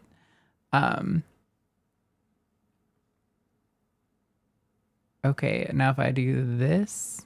Okay, now the vertical can see the stage. Sorry, give me time. Okay, this will charge up the clock. Are we ready? Ready. Okay, charging up the clock in 3, 2, 1, go. Okay, everybody's always talking to me about trans people, and it's like, oh, you're either a biological man or a woman, and I'm like, okay, what does that mean? What does it mean? I guess the implication that we've all kind of gotten on board with is that if you're trans, then you're not a biological man or woman, and what's the option? Like what is a non-biological person? And the obvious answer is robots. Clearly, we're every trans person is actually a robot. We are fully cyborg. We're in android territory. Android 18 moment where you get wombs transplanted and stuff, whatever. But clearly, we're all, we have eternal youth because we don't age. So there's that going for us. We all look like we're much younger than we actually are. Secret. That's because we're robots. We got all of our skin replaced. And furthermore, wait, I had a thought and now it's gone. Great. I love having ADHD. That's awesome. Anyway, so robots, we're fully in the transhumanist future, you guys. Transhumanism means using technology to change your body. And if you take that to its logical extreme, you obviously okay, you get like a little machine in your chest that makes your heart do things that it's supposed to do, or you get like a bionicle arm or something that can respond to your brain signals and the nerves in your arm and hand. So that's, more clear examples, okay? But also, medicine is a technology. If you take anxiety medication, you are using technology to change your biology, to change who you are as a person. So trans people, by that logic, by taking it to the logical end point, we are transhumanist because we are using the technology of hormones to change our bodies. Therefore, every trans person is a cyborg. We are all Android 15, and we are all robots. Non-bio men/women equals robots. Excellent. Okay, We are the ones taking over. We're taking over the world. True. Cool. Well, that is the show today. Be sure to go hang out in Calling It Now with Lux and Jovan. Don't miss that. Also, once again, don't miss LineCon this weekend. Both LineCons. Be sure to be there. It's going to be a blast. Patreon.com/calltheline. $15 gets you a ticket to both of these events. Each person gives a 20-minute talk, and then there's an hour of Q&A afterwards. Thank you so much to our existing patrons whose names are scrolling by right now. Yeah, much love, everybody. Thanks.